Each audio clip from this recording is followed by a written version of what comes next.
And now, live from the man cave, without Larry at the railing, on a Sunday night conversation. Oh, I got to grab the papers. I'm so flummoxed.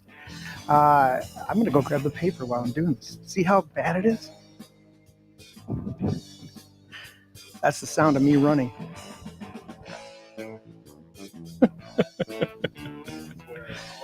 Oh, all the power. Sunday night conversation with Daniel McAdams, Shane Trejo, Dennis Marburger, and yours truly, Jeremy Scott Gibbs. Oh, the camera already switched. I didn't want it to switch to that one.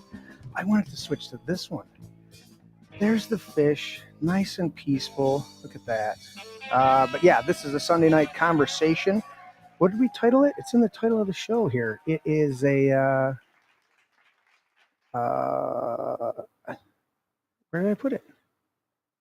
I know I put it in the show. And I did put maybe in there. You saw that. Sunday night conversation. We were talking about... How did you title it? I don't want to look at my phone. The Vast Libertarian Conspiracy. The Vast Libertarian Conspiracy. That is it. Planning to take the world over and then leave people alone, let them live freely. Diabolical. Right. That's how that always works. I agree with that. And now that I've got it on there, now I've got to do the... See, I put it on the fish tank and then didn't do the zoom. I'm not sure if Daniel's watching the... Is he watching... the chat. But, is he watching the chat? Everybody's blowing it up. But Brewster McBrewster and Gypsy Magic both say hello, Daniel. There we go. Yes, and Daniel waves. Yes. I had the man cave shot set up for Larry to be at the rail.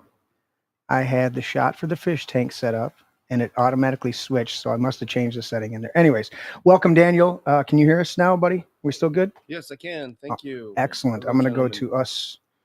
Are we frozen? Do we need to reboot? No, we're good. Okay. Over here? Are people saying that? That's it. Oh, it's working now. Okay. No, you just refresh. Yeah. Always have to hit the live button. So, Daniel, Ron Paul Institute, you are the executive director, correct? That is correct. Yes, sir. Ron Paul Institute of Peace and Prosperity. Do we need to do a disclaimer? Do we need to do that before we go, or we're just going to get into it? I know Dennis's time is... Want to just say never apologize, never explain? Yeah. Okay. You want to do just that one? On three. I'll pull it up. Give me. No, just do it. Never apologize, never explain. It's a sign of weakness. And I think that people out here would do well if you're watching to understand that apologies do nothing with these monsters. Thank you.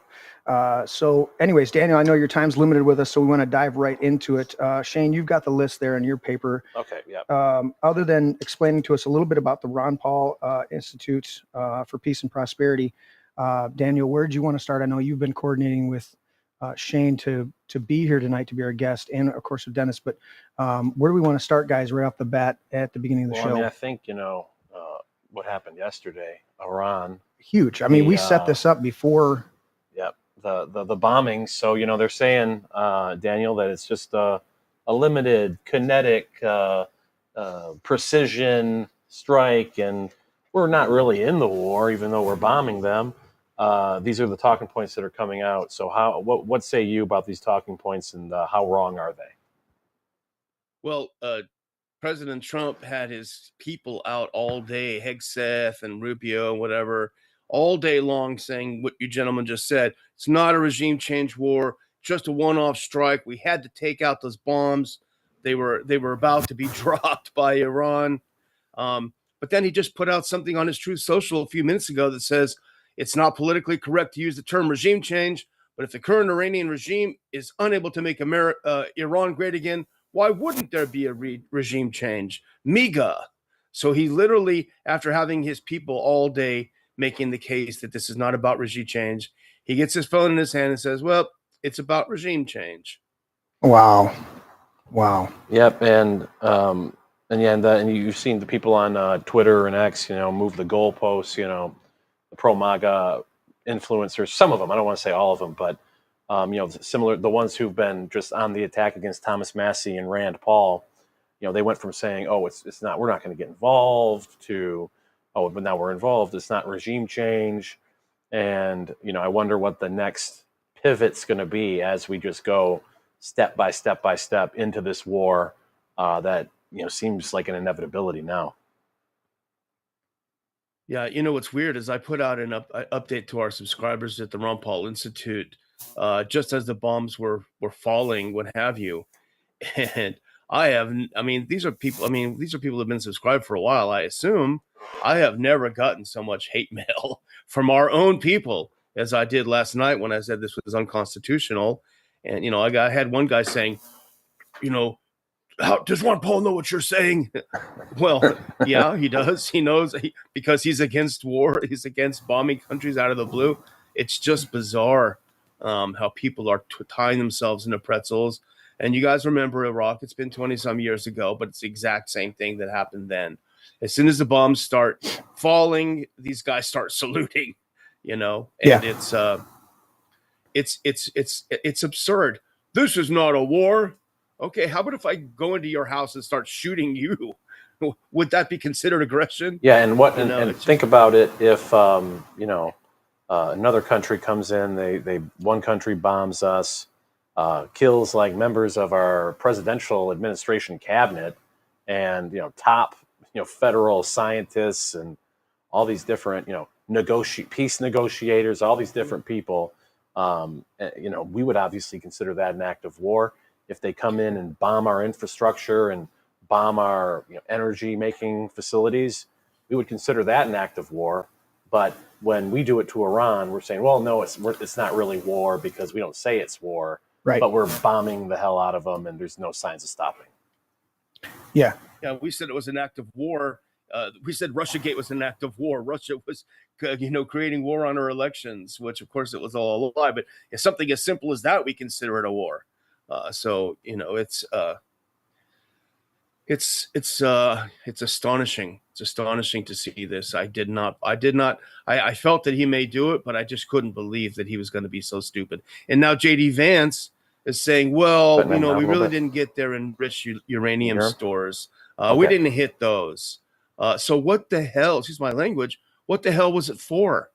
You didn't take out the uranium, and you've just given them all the incentive in the world to actually make a bomb. In fact, if they don't make a bomb now, they're stupid, because that's the only thing that's going to keep them from getting hit again. So if your goal was to not have a nuclear Iran in the region, well, you just screwed that one up, didn't you guys? Big time. And now they've announced Iran has announced that they're getting out of the International Atomic Energy Agency, so there will be no inspectors there anymore. So they screwed the pooch big time, and Trump is sashaying around declaring this wonderful victory. If you go on X and you see people who analyze these things, certainly the nuclear facility in Fordo was not destroyed. There's just no question that it wasn't, and Vance even admits it. Wow. I know you got some stuff, Dennis. Let's do this real quick. Daniel, you brought up Iraq and lead up to that. I've been watching since it really came to a head. Multiple people. I think you're upside down. I'm upside down. Watch that. Multiple people have. Come on, camera. Anyways, multiple people have been putting up footage. And the same rhetoric for Iraq is the same rhetoric being used now was the same rhetoric for Iran, the same justifications. And then you go back, and I think it was 1984 was one of the first times that they had floated this whole idea, we can't allow Iran to get nuclear weapons. So for 40 plus years, we've been saying they can't be allowed to get nuclear weapons. And I just look at this as Trump stepping in it and derailing this whole economic recovery and the first beginning of his second term. And I think it's just a huge trap. And I wanted to ask you before we go to Dennis's question, just what you saw, briefly, what you've seen historically leading up to this, the repetitiveness of every couple of years, we can't allow Iran, we can't allow Iran. And it's same thing, we applied almost the same exact rhetoric to Iraq. We can't allow them. We can't, who are we to say that we can't allow another sovereign country to have their own defense weapons? And they go, well, we can't allow. Well, Israel won't let us in to inspect their nuclear weapons. Daniel, what historically, what are you seeing in what's your take on the historical dynamic of that? No, you're absolutely correct. It's the exact same rhetoric. It's going to be a cakewalk, guys. All these namby-pambies who say it's going to be tough, we're just going to march in there and take it over. This is what's his name? The top neocon guy. I'm forgetting his name. I can see his dumb face. Mark Levin. But this is no. From 20 years ago, we had a hearing in the House Foreign Affairs Committee, and Richard Pearl, remember him? And he was given his song and dance. And Dr. Paul said, well, how many people are going to die? How many Americans are going to die? And how long is it going to take?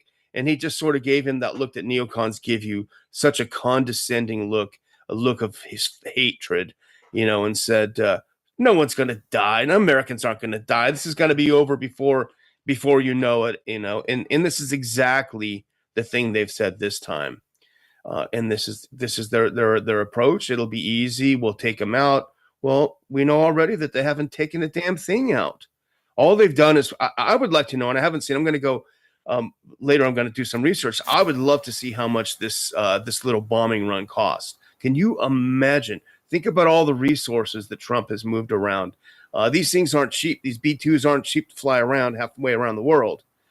How much did it cost? How much did the ordinance cost? You're looking at, I would say, probably, I don't know, $1 billion, $2 billion, however many $1 billion were wasted on this ridiculous show of force that won't change anything for the better. At least if you believe that they shouldn't have them, they're going to run off and get them. They may not make them. They may just get them from Pakistan or from North Korea now.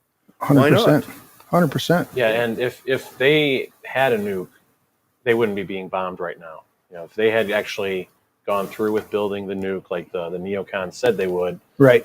They wouldn't be being bombed right now. And they say that Iran is, if they get the nuke, they're going to use it on Israel, and it's going to be the end of mankind. But Pakistan has a nuke, and they're Islamic and extreme and blah blah blah. Huge, but no one even really talks about it. No one even seems to be concerned about it. Mm-hmm. So it seems like it's just all hype and just an excuse to do another regime change war, and it's a particularly important regime change war for Israel. And Daniel, I just want to talk a little bit about the Israeli connection here. A lot of people say that Israel's a client state of the United States, like we're kind of in charge of them and we subsidize them. But I think we're seeing now that it's the exact opposite. Israel's in charge and we do their bidding. What say you? No, I think you're absolutely right, and it's not because they're big and powerful and can push us around. They picked a fight with with Iran, and they're getting their butts kicked, and so they come running to us. But they do it by exactly how Thomas Massey says. They run Congress. They use AIPAC to hire the kinds of people they want in the House and in the Senate, and that's what they get. And if you dare cross them, look what's happening to Massey. Maybe we'll talk about it later with Trump lit into Thomas Massey today, which is only going to help Massey. But that's what it's about. And, you have John Ratcliffe, the CIA director, who basically, going back a little bit, we had the assessment of the intelligence community back in March that Iran was not building a nuclear weapon and did not have one. And Ratcliffe at CIA did nothing. He didn't take out a footnote on that, which means that the CIA agreed with the assessment at the time. And here he comes swooping in yesterday saying, well, that's not correct. They are on the 1 yard line. Don't you think they're going to want to try to score a touchdown? It's an asinine thing to say anyway. But it undermined the counter argument that the March assessment made. And that's what it was all about. Ratcliffe is getting his info not from dedicated CIA officers. He's getting it from Mossad. That's where all the intel is coming from. And it was all over. It was being written about everywhere. I mean, openly, like New York Times, that Mossad is saying, no, we got the intel, man. We got the intel. Don't worry. They've got one, or they're getting one. And so that's fine. If we want to do it that way, that's fine. But can we just cut out the middleman and not be spending $1 billion a year on our intelligence community if we're actually farming the whole thing out to a foreign country? Is that the same intel that they got for Russia collusion? WMDs. Or WMDs in Iraq? Yeah. So, Dennis, go ahead. You had a question when I cut you off earlier. Right. I had several things I wanted to mention, but this question for Daniel, as we're looking at this, is Shane pointed out the way this thing has transpired, and you look back at what Trump's speech in Riyadh just several weeks ago, and like a 180-degree turn away from that in terms of the policy, and it sure looks like what's happening here is an agenda that's not what we thought it was going to be at the beginning. And some people are pointing out to a couple of things. One is the role of Miriam Adelson, even to the point where Max Blumenthal and Janice Kortkamp and others are saying MAGA really stands for Miriam Adelson's goals achieved, not making America great again, right? But also Netanyahu, in his speeches, including testimony he gave to the Congress, and you were probably there at the time, Daniel, before the first Iraq War, and he made all sorts of guarantees and promises. He's never been held accountable, but everything he said was wrong. And yet he seems to be welcomed with open arms, and between the political power he can muster, the financial power that comes from Miriam Adelson and others in AIPAC and these other groups and these other big contributors. And then some people say, the Epstein files and all that sort of thing, and the blackmailing of politicians has Trump said he was hunted. Has he been captured? Has the whole political system been captured? And is it now doing the bidding of a foreign state where we have lost our independence through machinations that took control over alleged democracy? Yeah, we have reached the astonishing Orwellian state where our level of patriotism as Americans is dependent on how much we love a foreign country and will do its bidding over our own interests. It's amazing, isn't it? It's astonishing. How much do you love Israel? And we couldn't even have these conversations a few years ago because it wasn't polite, and you get labeled all sorts of things. But now things have gotten so bad and so obvious that it's the elephant in the room. It's just very, very clear. And they have a perfect vessel in a President Donald Trump, who I think is an absolute sociopath, if not a psychopath. You read this this is the President of the United States. Read the things that he posts on X. Maybe sometimes I may post some goofy, outlandish things, but I'm not the president. I don't want to be the president. This guy's the president. And, he goes off to Saudi Arabia. I'm glad you brought that up, and makes this terrific speech about how we hate regime change. We hate the neocons. We're not in favor of this. And just weeks later, he said, "What's wrong with regime change? We're going to do it." And you have someone who's really disappointed more than anything, J.D. Vance, who comes out yesterday and says, or was it today? Well, Trump gets to define what America first means because he's the one who invented the term, so he gets to define what it means, and so it's a leadership of fools is what it is. Was there any pushback on that? Dangerous fools. Was there any pushback on that? Because as far as I know, it was all of from the Tea Party or before that has led to Make America, the MAGA movement. Trump just jumped on that bandwagon. What was your next question there, Dennis, or follow up? Well, just to point out, there was America First decades ago. Yep. And so it's not something that Trump just invented. I mean, back to Jefferson and you Washington. go back there. Yeah, but also in the 20s, 30s, yes, 40s, exactly. that sort of thing. No foreign entanglements. Right. And that's a great point, I think, to bring up. Also, what you just alluded to there, Jeremy, or pointed out, what Washington and Jefferson said, and we really are seeing, I believe, the bitter fruits of going against what they counseled, and particularly look at Washington's farewell address, right, Daniel, where he said no entangling alliances. And one of the reasons the things he brought up was not only would America be giving away advantages for no gain, but it would be divisive in the country. He was very worried about factionalism, factions fighting each other in political parties. And also, if we had entangling alliances, people that said, well, wait, this isn't right, this isn't the way it's supposed to be, the other side that likes the entangling alliance is going to say, well, you're biased.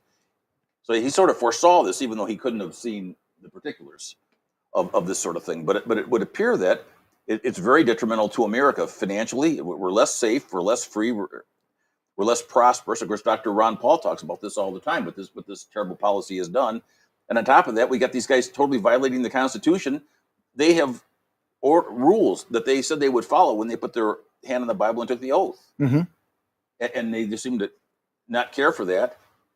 And I don't understand how you can say you're for making America great or America first if you're willing to shred the Constitution and violate the oath of office that you took with your hand in the Bible. Right. Absolutely. Daniel? I just put a poll up on X, on my X account. Who is the real MAGA, Donald Trump or Thomas Massey? And I think we're at 93.2% saying Thomas Massey. So I hope your right. your listeners and viewers will go vote in that. Let's hang that up on him. The other thing about this, it's a great point about and it was the America First movement. It was before World War I that was started to keep us out of that war, and it didn't, obviously was not successful. But the other thing about it is that, and this is that when the U.S. tries to remake these countries, it does a terrible job. The U.S. put terrorists in charge of Syria. We put Al Qaeda in charge of Syria, and just today there was a horrific terrorist attack against Orthodox Christians who were going to Sunday Mass, and some psycho went in there and blew them up.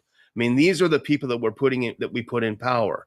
These are the people that, not we, but the DC freaks, the neocons, the scumbags put in power, and they say that it's a great success. And now we're going to do it in Iran. We're going to put this disgusting Reza Pahlavi in as the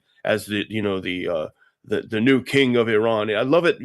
Don't you love it when the mainstream media now, who of course hate kings, they hate the idea of monarchy, now they're calling him Your Royal Highness Reza Pahlavi.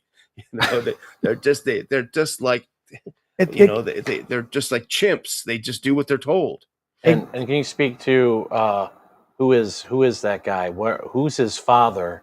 And Shah? What is talk about the Shah and that, what happened? What led to everything happening, to the Islamic Republic, to the situation we're in now, the Shah, and now they want to put the Shah's son into power. So can you talk about the historic aspects of that? Yeah, it was 1953 when the British at the time served the roles that the Israelis do now. The British, had us by the short and curlies, doing their bidding for them, doing their dirty work for them. And the CIA overthrew Mohammad Mossadegh, who was a secular, somewhat sort of lefty socialist guy who ran Iran. And they overthrew him because they were threatening to cut the UK out of the big oil profits. They wanted to nationalize their oil revenue and wealth. And so they got the U.S. to overthrow them. And they were seething that they had the government overthrown, which is, we would do the same thing from 53 to 79. And finally, that new generation in 79 in Iran was able to muster the ability to finally repay the U.S. for the terrible crime it inflicted on their country, and overthrew this horrible Shah, this thuggish individual, torturing one of the worst, most authoritarian leaders, our guy. Finally, we're able to overthrow him, and that's what we had in 79. So these things have consequences, just like in 2014, we overthrew the government in Ukraine, and that's why we're in a mess right now in Ukraine with Russia. These things have consequences, and nobody has the memory. I thought people, that's what they wanted when they voted for Trump. They thought they wanted it too, but I guess not. I think the memory part is huge, because I was going to bounce it off Daniel and definitely Dennis, but how long was it before France joined in with us in the Revolutionary War? Now, how many years before they really stepped up and joined in with us in the Revolutionary War? Because it was grassroots. It was truly grassroots. Then another country came to our aid. What we're looking at in the modern era is we change out the leaders that are either going to be conducive to, supposedly conducive to our political ends, or we set them up to be an enemy later.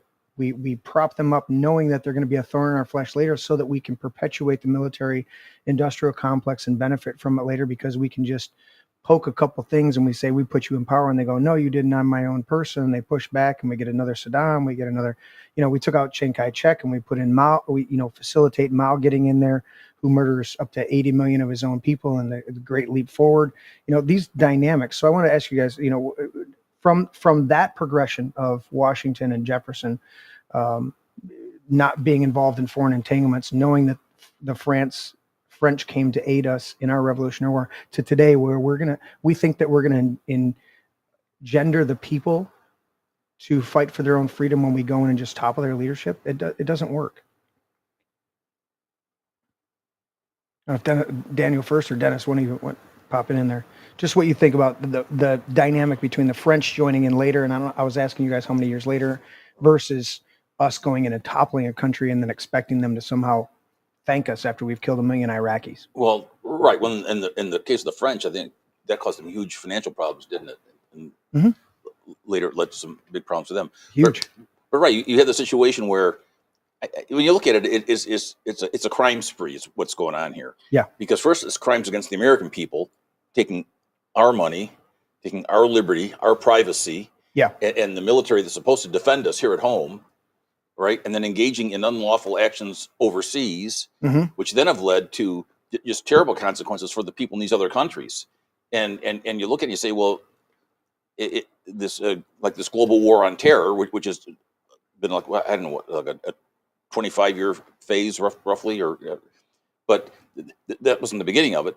But this has always had negative consequences for the people there, for the people here at home, and they take each of their failures as essentially as reasons why we have to give them more power and more money, and they create more misery, and it's a vicious cycle, and somehow we've got to fight back, and I think there are some ways to do it, in like with the Defend the Guard movement, that sort of thing, and also with the Sound Money movement, and auditing and ending the Federal Reserve, so they can't keep doing this and putting us deeper and deeper into debt like they do. But those are my thoughts on it. But Daniel has probably some more. Yeah, go ahead, Daniel. What's some thoughts on that? Well, I would just bring up the Donald Trump of a few weeks ago. The U.S. has gone into countries it doesn't even understand and tried to tell them what their government should be like. What happened to that Donald Trump? Which is exactly the case. I mean, I wouldn't know how to do that to my neighbor. I couldn't go in there and tell him, look, I don't like the way you're raising your kids. I don't like the church you go to.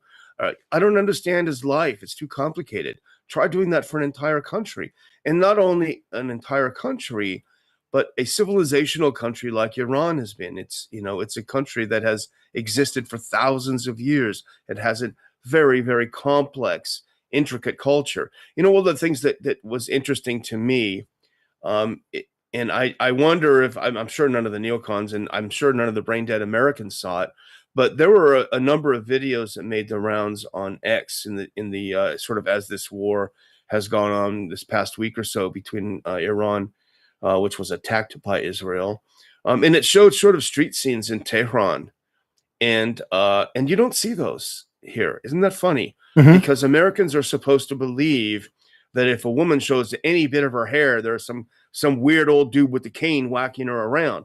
But if you look at these street scene videos from Tehran, some of the ladies are covering their head, and a lot of the younger girls are not.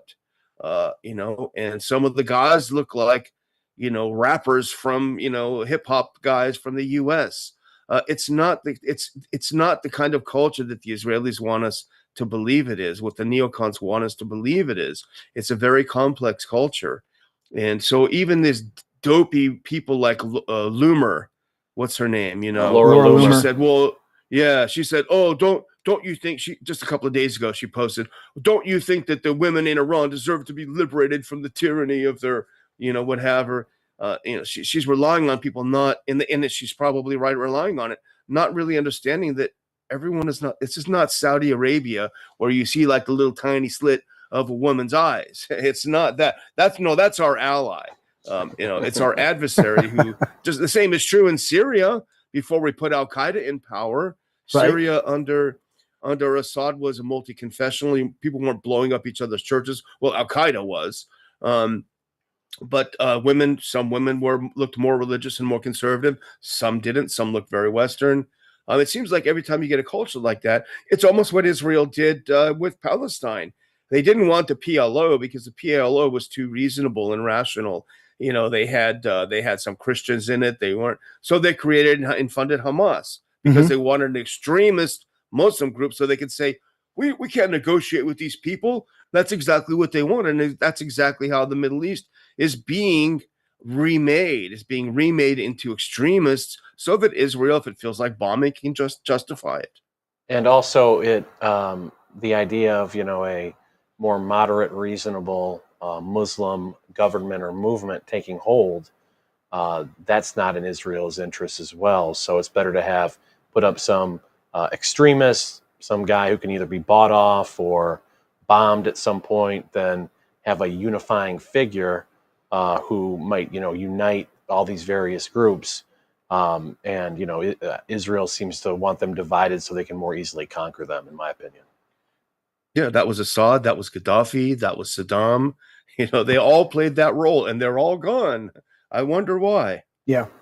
How much do you guys think about the what was the Potsdam, where Stalin and I think it was Truman at that point got together and with Churchill, and they made the decision that we can't have these large worldwide wars anymore. We're going to have these localized conflicts. And then, of course, you get North and South Korea fighting. Then we get Vietnam and that whole dynamic.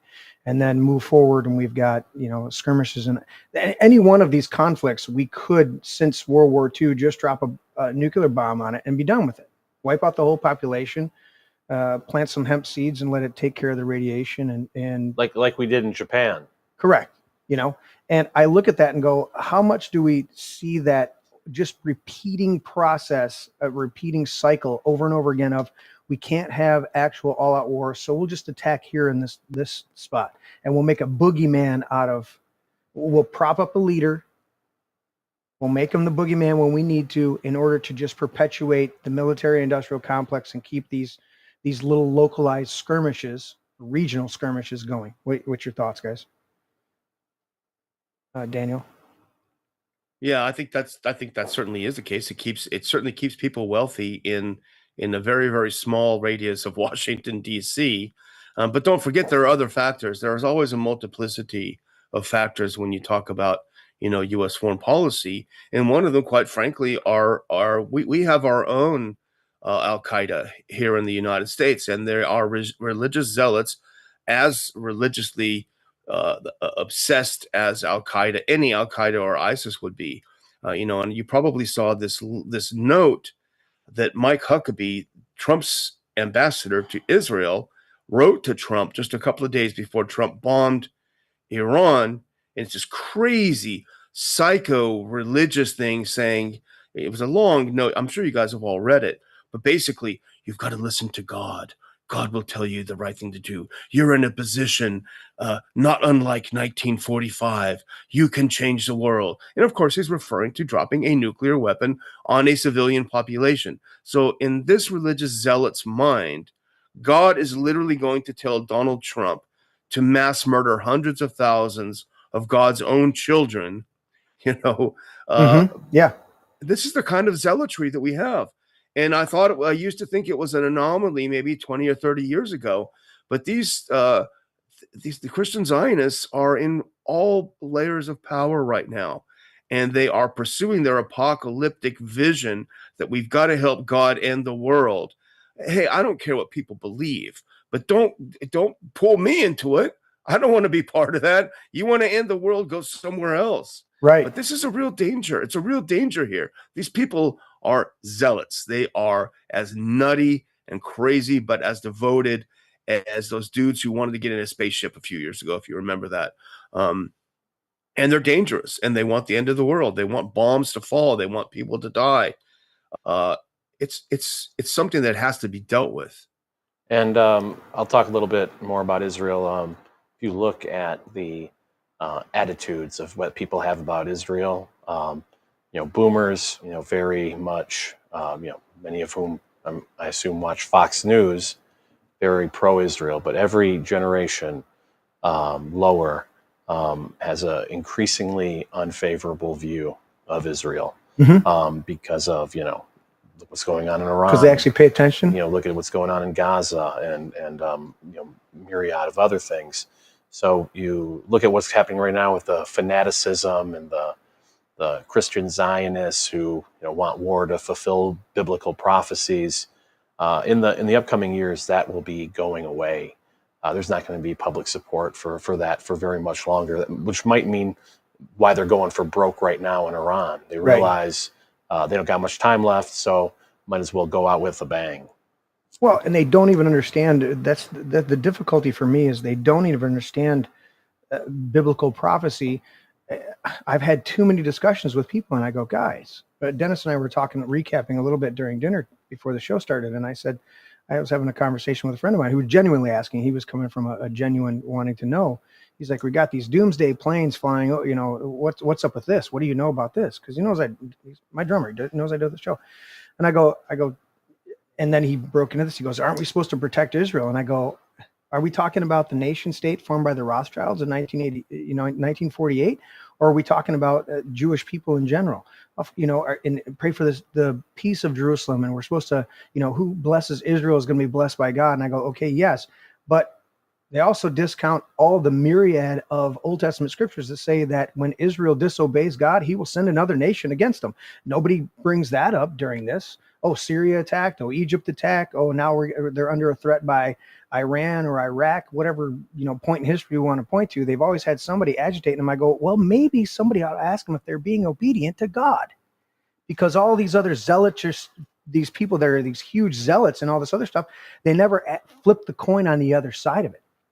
They never ask that. They never look at the other side of the dynamic of what's the responsibility of the people coming under, under this persecution or this attack. Is there something, because historically, Old Testament wise, from Genesis to Malachi, you've got instance after instance after instance of God sending the Israelites either into captivity or having their enemies come against them because they were being disobedient. And nobody mentions this in the mainstream, let alone in a lot of private conversations. Daniel, as you were talking about the zealots, what are your thoughts on that?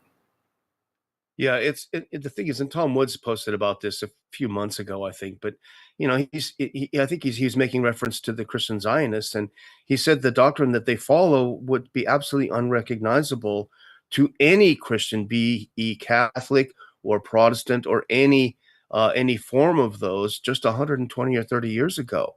Right, completely non-identifiable. This is all the product of a Schofield heresy. Yep. A Bible with notes written in it by an absolute charlatan who was paid by special interests in the UK to write this, and this is shaping the theology of modern Protestantism and a good deal of Catholicism, I might say, very sadly, as a Catholic myself, to see this. But this is unrecognizable. This is not theology. And in any way, Jesus Christ was the fulfillment of the covenant. 100%. We are the new Israel. He said that the new Israel is not a physical place. It's a spiritual place of those people who follow me. So the whole argument is completely bogus and insane, but it's being used to justify the most satanic things. The idea of killing children is satanic. That's what Israel is doing in Gaza. They are murdering and slaughtering children in the most cruel way by offering them a bag of flour. And when they gather to get it, they shoot a tank at them like they did 2 days ago, kill 59 people with a friggin' tank. Yeah. This is and satanic. Nobody's bringing this up. Nobody's bringing this up. Nobody's public. Well, we are, but I mean, the vast majority of people, and I look at people and I go, do you not see that they're luring them in and then blowing them up? They're like, what are you talking about? I got that. Do that. Yeah. I just had somebody post that the other day and I saved it and pulled it out. Schofield Bible commissioned by the Rothschilds. I don't know if can you see that over there, Daniel? Written by Satanists. And it breaks it down. And I have so many friends from past, church interactions that are of that ilk, of that dynamic of wanting, oh, well, this is the end times and the end. And I go, really, guys? Do you not know how to read? Or you just, how about this one? Do not add to the scriptures or he will rebuke you and reprove you a liar. Actually, it says do not add to God's words. So it's quite literally what God has recorded as saying. But don't add to his words or he'll rebuke you and prove you a liar. And we're going to prop up this one book as having all these footnotes as a primary source. And they're believing this. And that's what's fueling all of these people, the John Hagees of the world, to stand up and go, we've got to protect Israel because they're God's chosen people. No, you just said it, Daniel.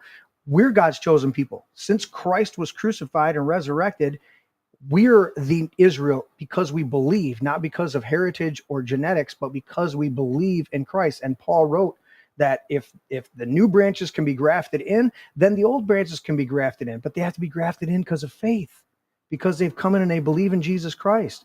And it's amazing to me when you hear about the ideas of how, or the accounts of how Christians are treated in Israel. Not the ones that go on the tours, because they know they got to have a good PR, but the ones that just find themselves in country and are walking through. Didn't they just have a law passed? What are you going to say, Dennis? A law passed saying that you can't preach the gospel in Israel? Well, I know there have been some restrictions and some pressures put on people who try to do that sort of thing. In fact, I know somebody who's from there who goes back fairly frequently, and he was saying in a lot of the, like, go to the hotels, they won't let them put up any Christmas decorations at Christmas time and that sort of thing. Yeah. And we have a very serious situation right now that ties into this. And one of the antagonists of the Christians is Itamar Ben-Gvir. Okay. I think he's the security minister. Now, he might have resigned and maybe they put him back in. I don't know, but he's really, he almost makes Netanyahu look semi-reasonable at times. But they're putting big pressure on the Armenian quarter of Jerusalem, which has been there for at least 1,700 years. And they are trying to, some of these people trying to finagle their way in and destroy this whole area, just take it over incrementally, and putting pressure on them.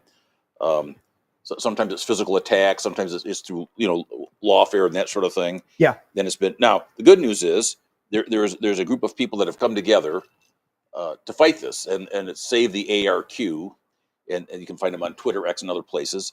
And one of their leaders on their board is a fellow named Daniel Seideman, who's an Israeli man of the Jewish faith, and there are others. Yep. So and they have Muslims and Christians and Jewish people all working together to help save the Armenian quarter. Another thing that's happened with Israel and this current state of Israel, the geopolitical ethno-religious state, not the biblical Israel of the New Testament that you were just talking about, is that they've been involved, as we say, you talk about persecuting and doing terrible things to the Palestinians for decades, including what's happening to the Gazans. Now on the West Bank, you have similar things going on. And you go, what's that all about? I mean, Hamas isn't even on the West Bank, so how can you, even bring up Hamas got nothing to do with that. Yep.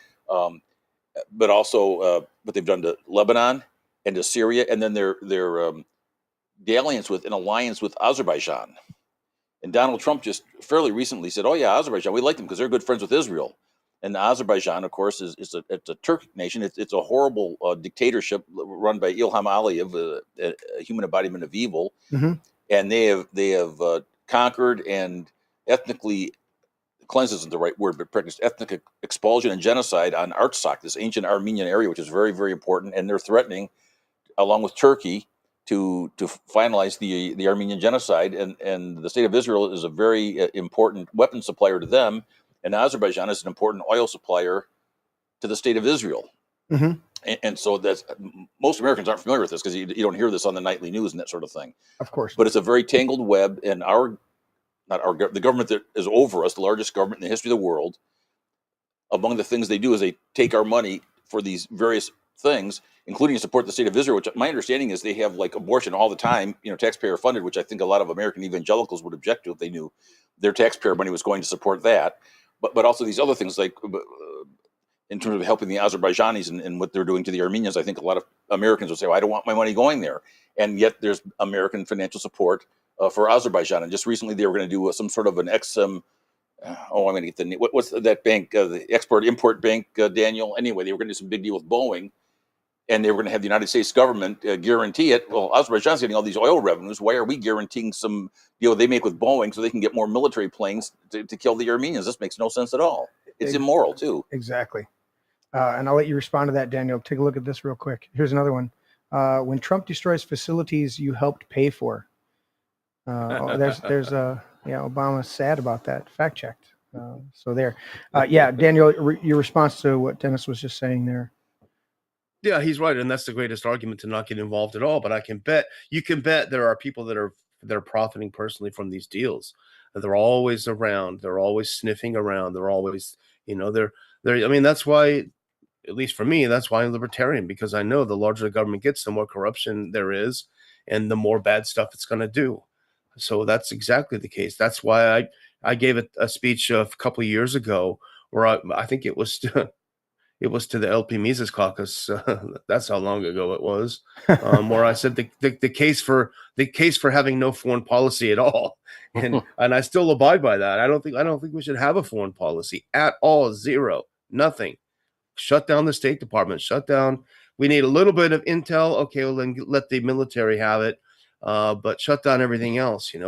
Foreign policy is just a playground for well-connected people. Always has been, and yeah, I gotta ask a question. Go ahead. Dan. Go ahead. So we're talking about how all these people on the right becoming like neocons again, and getting into the war fervor. But there has been some pushback, some pretty substantial pushback from Tucker Carlson, Steve Bannon, Candace Owens, even Eric Prince, the Blackwater guy, is saying we shouldn't be doing this. So if you look at, and then there's other newer kind of people who have huge followings like Theo Von, Martyr Maid, Ian Carroll. Of course, Alex Jones and the Gay Frogs. How can I forget Alex Jones? Don't forget Alex Jones. So, if you look at all these people, the people that they're reaching, they're reaching tens of millions of people through X and alternative media. So the one thing we do have that we didn't have in 2003 was kind of like an actual counter to the media propaganda. And I think a lot of the unanimous support or the big support that, the military-industrial complex is acting like they have, and Fox News, and that they're engineering. I think a lot of it's just astroturfed and faked, whereas the vast majority of the public sentiment is against it. And we have now something that our counter media complex, I think, is more powerful than the traditional media complex. And whether or not Trump taps into what we're doing or not, I think it's, Trump, I think, helped build it, but now it's become bigger than Trump and focused on principles that are authentically America first, whereas we see Trump doesn't always do that. Yeah, that's a great point. That's an absolutely great point. And there are people that I'm surprised because they're, the conservative influencers like Jack Posobiec and all of these guys. They were coming out pretty strong against this attack. Now they may flip over, but they're in between a rock and a hard place because they depend on this base for their livelihood, for their revenue, physical revenue, on the one hand. But on the other hand, if they run too far afoul of Trump, then of course they'll have a lot of problems there. So they're trying to balance this. Now there are others, as you mentioned, like Tucker Carlson, who doesn't have to worry about that because he's big enough that he's, at least for now, he's safe from attack. But I was pleasantly surprised. Eric Prince, although some people have pointed out that Prince is an interesting guy, and I've never met him, but he was a very big Ron and Rand Paul supporter, and he actually used to call the office when Dr. Paul had that bill in to, rather than attack Afghanistan, to put in why am I forgetting? You guys know what I'm talking about. Letters of marque and reprisal. Letters of marque and reprisal. Yeah, exactly. He liked that idea. He's going to make some bucks on it. But hey, why not? If we can give you $1 billion to bring Bin Laden home, it would save us a lot of mess. Anyway, whatever the case, he came out strong yesterday against a lot of people have, and I don't know. I personally, I'm angry with Trump. I'm angry with myself for being excited and wanting him to win, because I think he's betrayed everyone with what he's done this past month or so. But nevertheless, I hope to see his base deteriorate, and I hope he's called to account. I hope he sees his numbers go into the toilet. That's where they deserve to be. And you know what's going to happen next? Inflation, big time. Fill up your gas tanks, because it's going to get a lot worse. I saw it jump 30 cents just in the last 3-4 days. I've noticed that too. So we're going to be paying the price for this stupid adventure. And if it's not us directly involved, I think it's just like this past week, I forget how many massive cargo ships full of military equipment the U.S. landed at Ben Gurion Airport to give to Israel. So we're giving them all these billions of dollars in weapons on top of what we already give them, billions of dollars. So it's going to be hitting us hard. And I'm afraid that the only thing that's going to stop this is a total financial collapse here in the U.S. I hate to see it because it's not going to be fun. I just don't see anything else putting a stop to this. And let me add one more thing to that. Trump, we talked a little bit about Thomas Massey earlier. Trump is coming out hard against Massey. They're going to put significant PAC money into trying to oust Massey next year. So that's what we got now from Trump is full-throated endorsement of Lindsey Graham and trying to putting in millions of dollars to try to get rid of Thomas Massey. That's what MAGA has become right now. Read that rant that Trump just put out on Massey. The dude is unhinged. Normal people don't write. Even I know that Trump is not a drinker and he doesn't take drugs, but it looks like the work of someone who is blitzed out of his gourd. I don't know what. Yeah, it really does.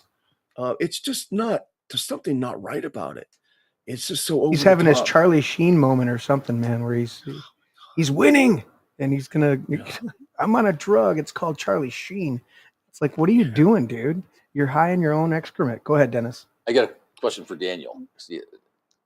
Unfortunately, I'm going to have to go after that. I'm really sorry, guys, but I'd love to. We appreciate your time. Dennis, get your question in, and then we'll let Daniel go. Okay. So I guess it would be two aspects to this question.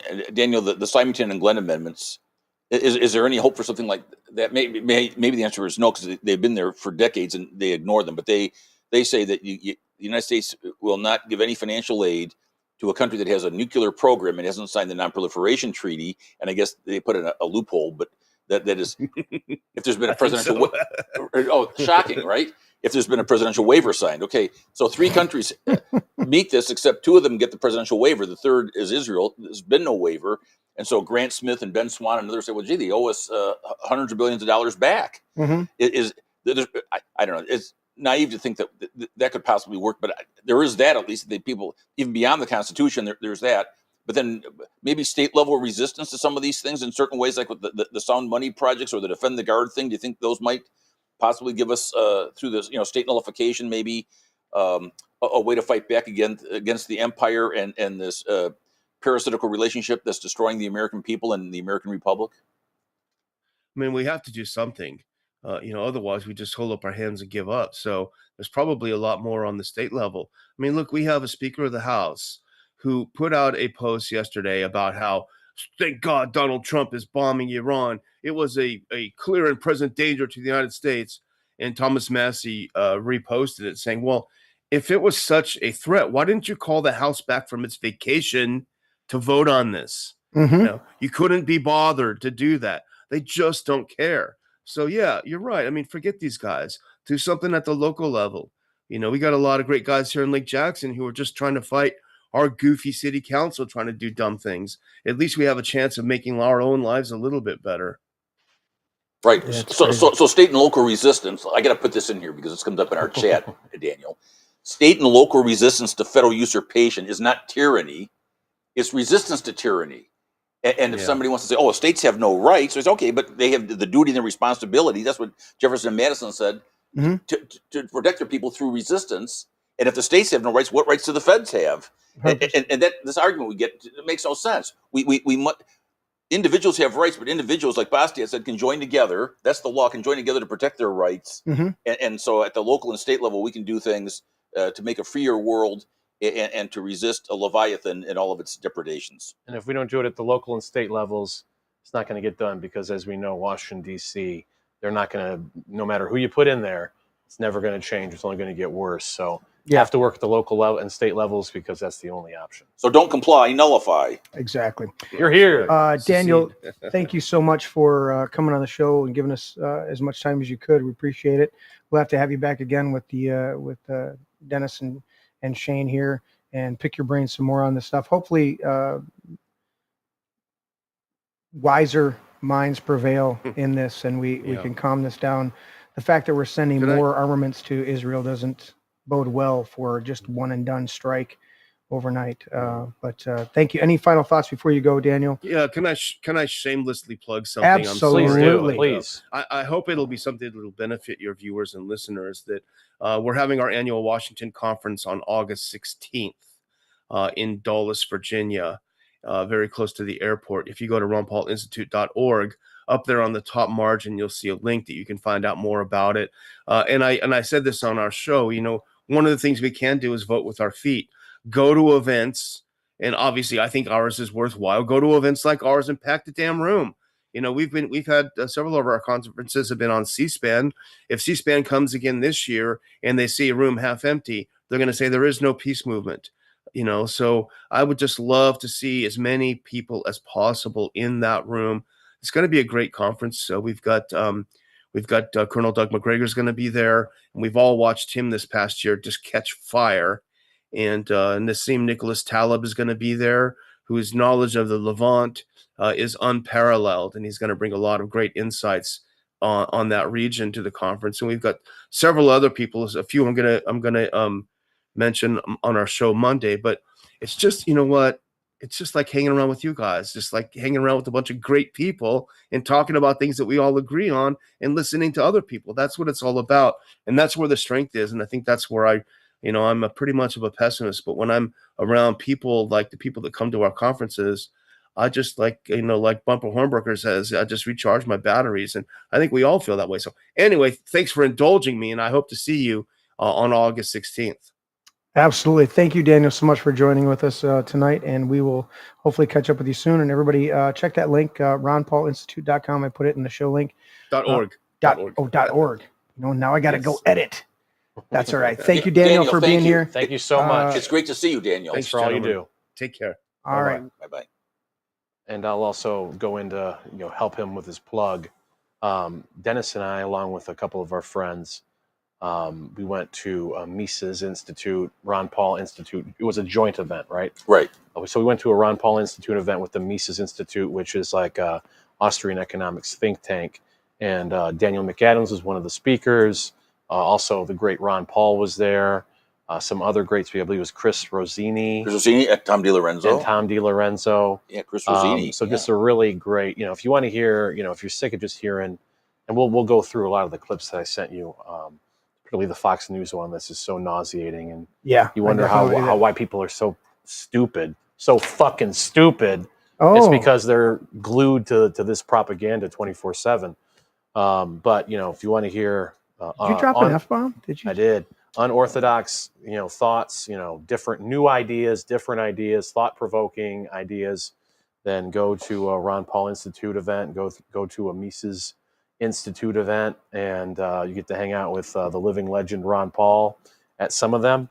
And you'll hear from some of the most brilliant minds on the planet who don't go along with this evil system and stand against the groupthink and the peer pressure and basically embody the principles of liberty that we should all believe. Amen, brother. And turns out the Mises Institute's executive director is Karen DeCoster. Karen DeCoster from Michigan, a longtime friend of ours, someone who we should probably get on the show because she's really good on the Make America Healthy Again stuff. Like that's her tract is like just a fount of knowledge on all that stuff. So we should get her here on the podcast when she's not traveling. 100%. She is great. And also Tho Bishop.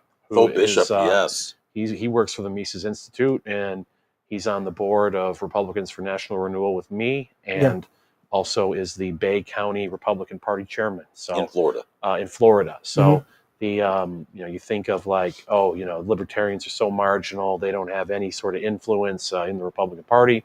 Actually, they have influence at every level of the party, from the lowest level all the way up to Congress. And the Ron Paul revolution was successful maybe not in putting Ron Paul into the presidency, but it was successful in getting a lot of liberty-oriented people into the GOP so that we're entrenched. Yeah. We're not going anywhere, and we're going to make it hard on these assholes as they try to fuck everything up again. Just like they did. You passionate? Just like they did with the war in Iraq and Libya and whatever else, we're going to make it a lot more difficult for them to do it this time. It's going to get ugly. And it's interesting to me. I think that there's many people that run for office that I believe they're called by God to run, but not to win, because they inject ideas and they come to either a state level or national level. They become prominent enough to where then people are listening to them. I think of, and I don't know where he stands, but he's just the one coming to mind. Who's the congressman that was had a cabinet appointment and then got Matt Gaetz. Matt Gaetz. And now he's on OAN kicking ass. Yeah, exactly. And I don't know where he stands on everything that's happened here. Anti-war. I should have mentioned him earlier. I forgot to. But I think of Matt Gaetz, and it's like, if he wouldn't have had the blow up over his nomination that he had, would he have attracted and been as influential? Because it's one thing to be a politician or to be a policymaker or to do stuff like that, but I'm seeing, and it's very, I think it's very Limbaugh, resurgence of this, to where the influencers, the true influencers, not these propped up Hollywood influencers, but the true influencers that people are listening to, we don't want them to be the politicians. We want them to be the ones that are talking about what our politicians. They're the town crier. They're the voice. They're the ones literally. Most people don't even know when they post something online. Oh, I made a post. Do you even know what that means? That means you came to the center of town 200 years ago and you nailed something to the post in the center of town that people could then come by and read. That was your social media network back then. And so you're posting something. And I look at this dynamic of course, I listen to a lot of InfoWars, but there's a ton of everybody out there that are having this dynamic influence. And a Matt Gaetz, okay, he doesn't get this appointment, but now he's kicking ass as just an influencer. And who's he influencing? He's influencing the grassroots people who are then putting pressure on politicians to do the right thing, not to do what the collective thinks they should do, but to do the right thing, because they're not pontificating dogma. They're injecting ideas that cause people to have critical thoughts about this and then make their own minds.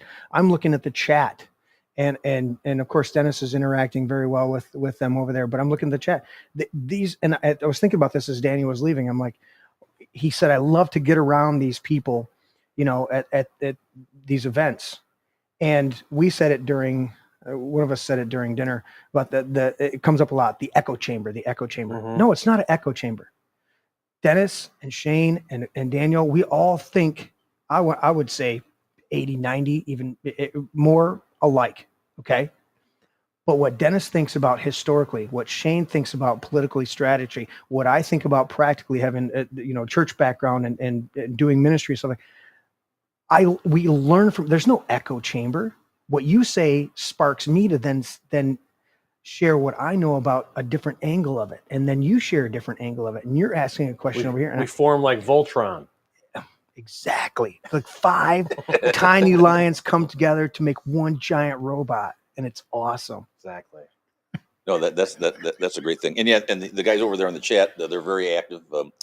Brewster and Gypsy, they're blowing it up. Oh yeah, those guys, they're awesome, man. They're all over it. Yep. And there's a difference between an echo chamber and a small group of thinkers who are pushing ideas that are against the mainstream. When I think of echo chamber, I think of like top down. Yeah. We're going to contain these people. And yes, boss. That's a good idea, boss. We're gonna bamboozle them. We're gonna flood them with propaganda to keep them our little robots. Whereas if it's a Mises Institute group type deal or Campaign for Liberty, it's a lot of people brought together independently on their own, similar principles, being able to kind of hash out different issues, hear different voices, take in, different perspectives, and come to informed conclusions. And that does, like with the founding fathers, that's how it started with them. Small groups of just people who were mad about tyranny coming from Britain. Yep. Small fringe, like the 3%, as they say. Maybe more. Some, who knows what the exact percentage was, but it wasn't a majority or anything close to it. But they got together, they organized, they did outreach, they did some extreme stuff that would be considered terrorism today.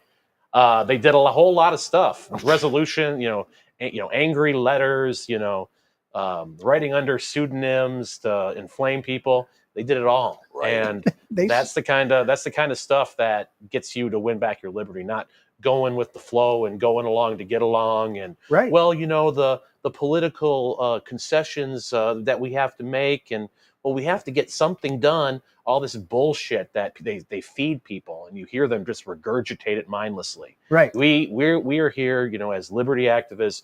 We're here to drop a wrench in that entire works, and we're good at it, and we're doubling down. And a great point many great points Shane made. And when you think about what's happening right now with the echo chamber, Jeremy, that is going on now, but it's going on now with the people that aren't America first. They're not liberty first. They're personality first, and then beating Trump. AIPAC first and Trump first. Yeah. And they got, so they've co-opted Trump to do this. And so what ends up happening is you can see all these, and what a lot of the names are on X and other places because you see them all the time. Yeah. And a lot of times it's almost exactly the same wording and all pushing the same thing. Yeah. And it's all about a personal personality, not about principle and not about liberty. And the founders, the American Revolutionary Patriots, and then the ratifiers, the Federalists and the Anti-Federalists, the pro and anti-ratification groups, when they went back and forth, they were clear that we shouldn't fall into that trap. And Washington, in his farewell address, which is really a great document, there are other examples of this too, but he didn't even want the political parties. He did not want to have a two-party system because his concern was it becomes a duopoly. Right, the duopoly, and then there'd be a way to get them both sort of going in the same direction. We see it today. Most of the big issues, it's the same final result. And so you get, no matter who you vote for, John McCain or Benjamin Netanyahu, now people are saying, or whatever, but the debt keeps exploding, the bombs keep flying, the spying keeps. I wanted to ask Daniel about that maybe next time. Palantir and all that, and the surveillance state. Yeah, that's getting a lot worse too. Yeah, and Trump's behind that. And the way, I mean, with some of this stuff, and again, I do, in Trump's defense to a certain degree, the way, like what happened with when he went after the Houthis of Yemen. He launched a giant offensive against the Houthis of Yemen, and obviously we're like, oh, that's a terrible idea to do. But who was who was the impetus behind that? Israel, and to get it back at Iran because they're connected to Iran. So it's the same conflict. So it goes after the Houthis. And it's like, oh, this is not good. We're going to be going into expanding our war in Yemen. Killing the people of Yemen have just been destroyed because of the Saudis, and we backed it up the entire way, more than anyone, 99.9% of Americans realize. So it's like, this is going to be more wasted money, humanitarian disaster, et cetera, et cetera. Trump pulled the plug very quickly. Once he realized that all of the things that the Pentagon people were telling him was total bullshit, like of how we're going to go in and this X, Y, and Z. Yeah. Once he saw that the objectives were not being met, he declared victory and pulled the plug very quickly, within a month or two. You think so? Is that something that could happen here? But are we already in too deep? That's my question. But I do think, Trump wouldn't be the type who would be like a Bush where we're going to stay the course. I don't think Trump's a course stayer. I think Trump will see, oh shit, I might lose in the midterms after a few months. How do we get out of this while trying to save face at the same time? Case in point with the jab, finally they got the message to him. Stop talking about warp speed. Stop talking about the jab. Your base, the vast majority of your base disagree with it. Stop. We understand what you tried to do, but the minute you involve the pharmaceuticals and they injected people with a deadly jab that's killing more people now, they get it. So I think the same pressure is coming about him because at the end of the day, we talked a little bit, Dennis. Is he co-opted? Is he? What's really going on here? Is this? Somebody was saying the other day, one of the shows that I listened to was talking about how the Joint Chiefs, their war. It's all about war because they're getting kickbacks. They're getting benefits somehow. But are the average general, the low level just below those captains, they don't want to go to war. They're preparing for war as a last result. The vast majority of them don't want to go to war because they know what that means, what that looks like. But your Joint Chiefs, they're all about the war because they're thinking about money. They're not thinking about 1 million dead Iraqis. They're thinking about, okay, after I get out of here with my gaudy medals, correct, I can go get a job on the board of Raytheon and make big bank. Exactly. And they're the Madeleine Albright types of do you think it was worth 1 million lives in Iraq, 500,000 children? Well, in the grand scheme, yeah. I do think it was worth it. So we liberate a country by killing 1 million people, and it was the same fucking argument. But they hate us for our back then. freedom. We killed 1 million babies, but We it's our couldn't freedom why they hate us. We right? couldn't even keep our word to the informants that our military paid and enlisted to help them inform on other people and promise them that we would extract them from the country when we were said and done. We couldn't even keep our word to them. How are we going to keep our word beyond that, Dennis? Okay, well, right. But so I would just raise this point about whether it's Trump or anybody else interesting. Well, Trump, he eventually say, yeah, I guess I did. Or, the thing with Operation Warp Speed. Where's Fauci? As my friends Brewster and Gypsy will ask. And Fauci hasn't been arrested, right? Right. And there all these things going on. I mean, what was really done to undo the damage done? I know some of it was, you can't undo somebody dies. Have any deep state people been arrested? It doesn't look that way. Why can't he just issue an order saying that Soros is everything Soros has in this country is now either seized or divested, and you're no longer allowed in this country? Or just do lawfare. Look at how much lawfare the DOJ did against Trump supporters last time around. The precedent is set. Yeah. So just do it to them. Drag them through the mud. You might not be able to prosecute these people, but you at the very least have to make sure they're publicly disgraced. We were and their excited. Names are dragged through the mud, like what happened to so many patriots. We were super excited when he hit the ground running and pardoned almost all, or at least commuted sentences of the J6ers. Yes. And I go, that's phenomenal. That was a great start. Now continue it. It's not a joke that you said that Hillary should go to jail. Lock her up. That was not a joke. You made it into a joke when you got into the quagmire of the administration. Let's go back to that. Fauci should be under arrest right now. You know what? I understand to build a legitimate case, it takes a lot of time when you're building a legitimate case, not the deep state going after true, patriots like us. They'll just trump up anything. And if they'll destroy you through the fact that you're going to spend millions of dollars on a lawyer. Yep. They don't care about that. We actually want justice. So I understand that it's going to take some time to get convictions, but arrest these fuckers right now. But here's something else. Okay. So there's the people, here's two things. I'm sorry, but I just say the truth here. If you're Trump and we're going to arrest people that commit crimes. What's the highest law in the land? Treason. No, the highest law in the land is the Constitution, right? Oh, Constitution. Or as I say, but it's treason. Yeah. Yeah. Okay, what just happened? Another violation, a gross violation of the Constitution. Yeah. I mean, acts of war, and these people that try to say, well, that's not war. There's so much to refute that, including all these definitions that have been in place for so long. You may not do that. Now, somebody can say, well, who do you want, Hillary or Obama? And yeah, they did the same thing. But presidents have never been held to account. The bizarre thing is the impeachment thing that happened a few years ago against Trump was on stuff that was nonsense. Those weren't impeachable offenses. Correct. But what happened last night, high crimes and misdemeanors. I mean, if that's not it, what is? And there's a bunch of other stuff too. Even the bombing of the people in Yemen. Where did that come from? Yeah. I mean, there was no congressional authorization to do that.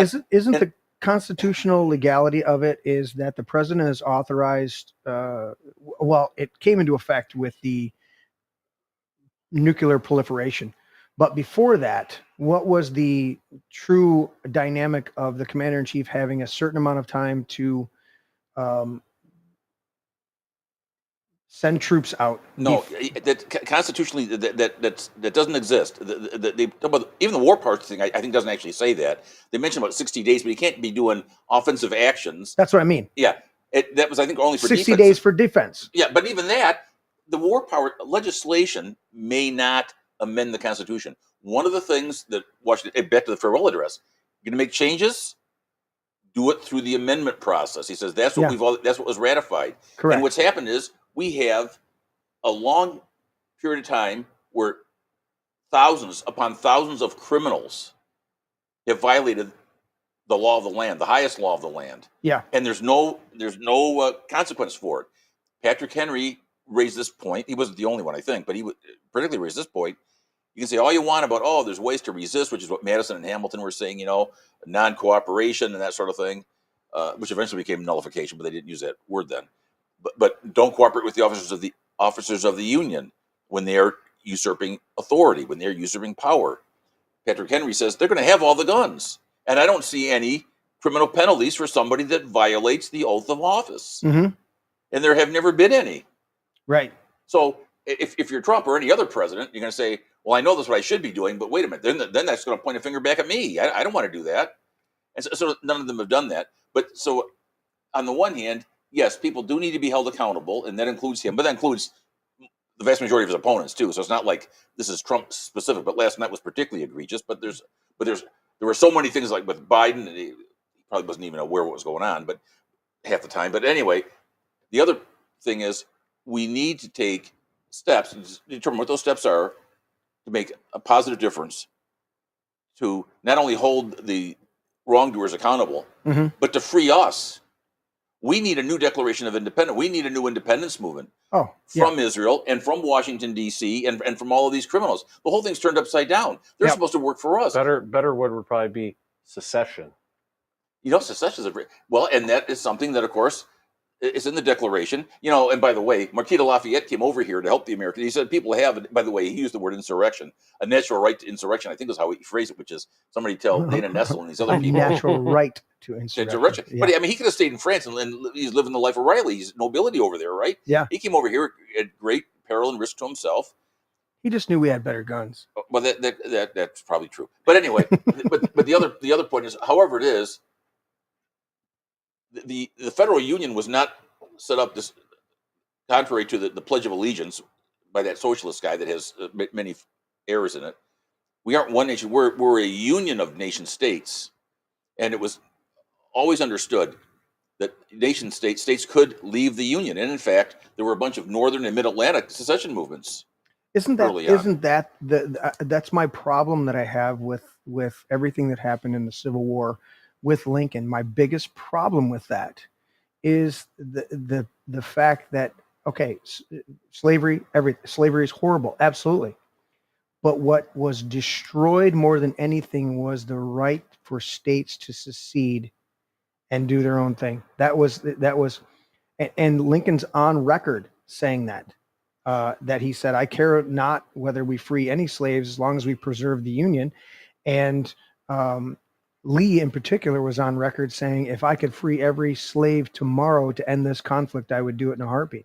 And nobody remembers these dynamics. Lee is the big slave owner, and Lincoln freed the slaves. Yet he held on to the Emancipation Proclamation for 2 years? Well, not only that, but Jeremy, the Emancipation Proclamation, it would be as if the president of this country and the Prime Minister of Canada, and then people are arguing about smoking. And finally, the president says, you know what? That's it. No more smoking in Canada. What?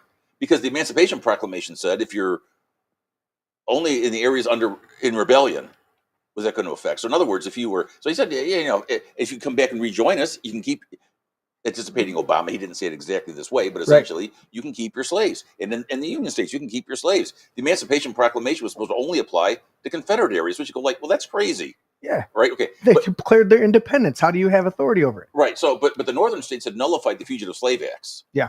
A great example of nullification working for freedom. Some of the southern states, they were mad about that. They didn't like that. So they seceded. But the war, a big part of the war was because of the tariff issue, because and Tom DiLorenzo's written about this for the Mises Institute. Most of the northern people said, yeah, that's their right. Nobody was really, the majority of people were not contesting their right to leave until they said in the South, well, maybe we should have either no tariff or very low tariff rates. And all of a sudden you had northern manufacturers and northern ports saying, hey, wait a minute, that means all the trade's going to all go south. And now we got a problem. There you go. That's what you need to do is get someone in front of Trump saying, hey, the Confederates, they like tariffs. Trump be like, whoa. No, they he'll be going to. No, they wanted very low tariffs. Never mind. It was the other way around. Right. It's very interesting. This is the Teddy, one of our co-hosts, regular co-hosts on Tuesdays. Israel's borders. We're going to send aircraft carriers. And what do you guys think about? Well, I'll finish this and I'll ask you about aircraft carriers. Israel's border and then U.S. border. So we got horses and a tiny little wall in some spots. And then we got aircraft carriers, battleships, and light cruisers over there to protect Israel's border. It's amazing to me. But here's a question about that. Some people are speculating that we're sending over a aircraft carrier that is supposed to be decommissioned within the year, within a few months. False flag. It would be a great false flag to go ahead and attack this aircraft carrier.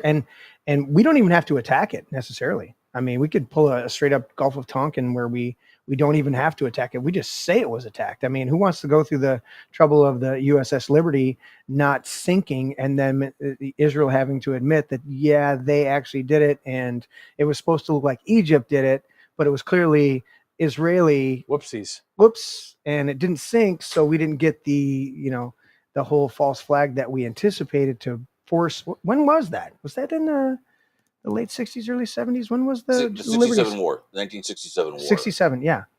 So the USS Liberty is attacked. Israel's been trying to get us into a war since they were frickin' formed by the Rothschilds. And the bottom line is, just like they said about the Palestinians and the Gaza Strip, they just want the land. That's what they want. And they're not doing it because God's walking them through this. They're doing it because they're blowing everybody else up. And I have a problem with that. I was, for a little while after 9/11, I was for a little while. And then I began to think. My actual thought process started to kick in, and I went, I'm hearing your brain started working again. Yeah, my the fear, the vengeance, the anger, all this stuff. And then I'm like, wait a minute. You said 14 of the 19 hijackers were from Saudi Arabia. But we're going into Afghanistan, and now we're going into Iraq. And then my friends are standing there, not sinking, saying, let's turn it into a parking lot. And it's the same fucking thing that people are saying, let's turn it into a parking lot. I'm like, those are human beings. Where is your empathy? Where's your humanity? Where is the sense of just the least amount? I mean, what would Jesus Christ say about that? Our founding fathers said that we want to institute the least amount of government to protect the greatest amount of freedoms. We want to have no foreign entanglements. We want to protect life at every opportunity. Our purpose is life, liberty, and the pursuit of happiness. The only one that was in controversy when they were originally drafting it was the pursuit of happiness. They wanted to put property in there, but they didn't want property to be misconstrued as a right, like a lordship type of things, that you had a right to property. So they go, well, pursuit of happiness. Okay. But life and liberty were were never in question. And I look at this and go, how can we bomb a foreign country without provocation to anybody? Who shot first over there between Iran and Israel this time? Israel. And not just this time. Yeah, but I'm saying this time during this conflict. So Israel shoots first, and then Iran responds, and then Israel shoots again, and then Iran responds. And it's amazing. I was thinking about the calculations when Daniel was on. Iran launches a $200,000 bomb, and we've got to launch Israel gets to launch $1.5 million or something like that, or $2 million bomb to try and take it down. It's ridiculous, the amount of numbers. But this whole idea of we're the aggressors, and we're taking life, and yet the same conservatives will stand there and tell you that abortion is absolutely horrible, and euthanasia and the MAID program in life Canada. is so important unless they're wearing a towel, unless the military's taking that life, then it's no big almost deal. Becomes a sacrament to do it. Let's turn it into a parking lot. Why not? I'm like, well, they're all terrorists. They hate us for our freedoms. Remember 9/11? Remember? Oh yeah, I remember 9/11. I remember Building 7. Don't remember that. Wait, by the way, after 9/11, before 9/11, I remember this was interesting. Yes. The terrorists. The Taliban blew up these. I think they were Buddhists. Apparently, there's a significant collection of Buddhist religious statues or something in Afghanistan, and Iran was very upset. They said, "This is barbaric. Right. That's not our religion. That the statues, but those are important. That's not right." And after 9/11, Iran approached the United States through the Swiss, because there's no other way they could do it, and they sent some fax to a Scooter Libby or something like that. I think was the deal the Swiss Senate. Scooter. And what they were saying was, hey, why don't we? You know what? We're attacked by these same people that attacked you guys. I mean, we're fighting against Al Qaeda over here. Yeah. And why don't we work together on stuff like that? We could, and they had 1 million people in the main square in Tehran with candles, and they were mourning the dead Americans from 9/11. And they said that was totally outrageous. It was immoral. It was wrong, and we're with the Americans. Yeah. And the United States government, the Bush Cheney administration, told them to go to hell. They said, get away from us. And so they maintained this thing. The other thing that's interesting, we're talking about Palantir a little bit. I remember this distinctly. I thought it was quite interesting. Fox News had I'd say it's a 4-part series. Maybe it wasn't 4, but I think it was 4-part series. And Carl Cameron was the guy on the desk, and I don't remember the name of the course. And they were looking at the infiltration. This is on Fox News of all things. Okay. The infiltration of the United States telecommunications system by Israeli technology and Israeli intelligence. Mm-hmm. And it was really quite interesting. And then they said, the people are concerned. Maybe they're listening in on everybody. They've got control of it. They're putting these switches in all these different deals, Well, exactly. I mean, the idea, but that sounds far-fetched. I mean, Israel taking blackmail on politicians so that they'll do their bidding, that just doesn't bear out the do we have any examples of that? Or? I can think of how that could possibly work. I mean, don't our politicians work for us? No. Supposed to. We should play one of those Tucker Ted clips. Oh yeah, let's do it. But speaking of that, it's we can't spy on it. We're constitutionally supposed to be limited from spying on our own. No, the right of protection against all unlawful search and seizures. So let's farm it out to a foreign country, let them do all of that, hire that telecom company, and then we'll just inadvertently get the info from them. Mm-hmm. No big deal. That sounds right, doesn't it? Why does that camera keep dying? No, I know what it is. I just haven't done it. Should we do halftime now? Are you ready for halftime? And then we'll come back. Let's do one Tucker clip and then we'll do Tucker halftime. clip. Let's see. Which one do you want me to play? I'm going to pull up the list here again. Okay.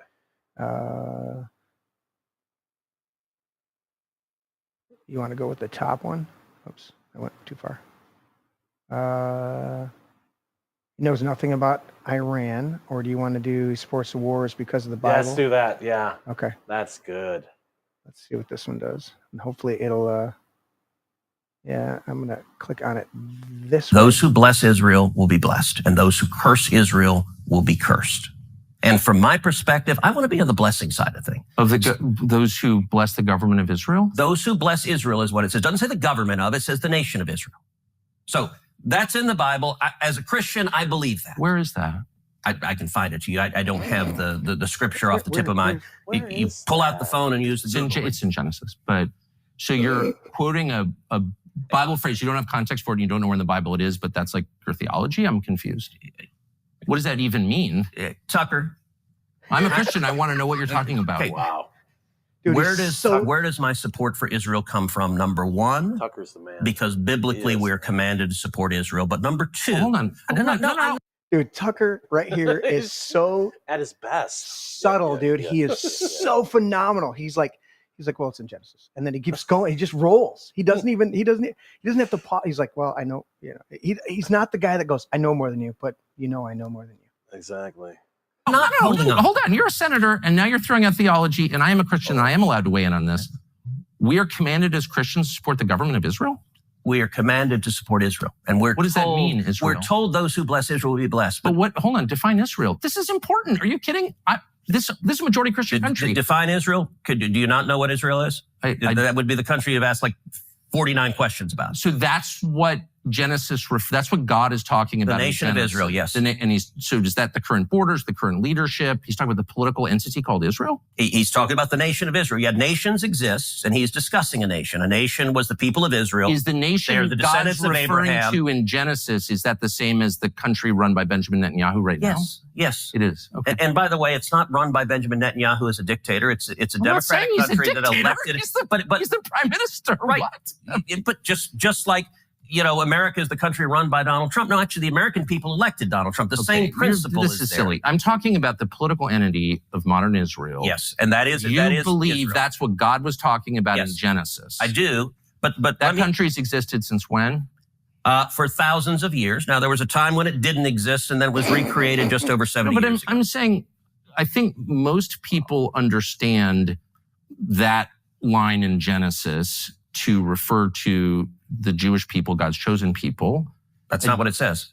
Okay, Israel, but you don't even know where in the Bible it is. Dude, that's so phenomenal. That's beautiful. I love it. And he's exactly right. And that's he's calling him out on this bullshit. And that's what I want people. I've had too many of these conversations where they go, we have to support Israel. And I go, you take it. Oh, okay. And I had to say to somebody the other day, I goes, dude, does our government overthrow other countries? Has the CIA gone in?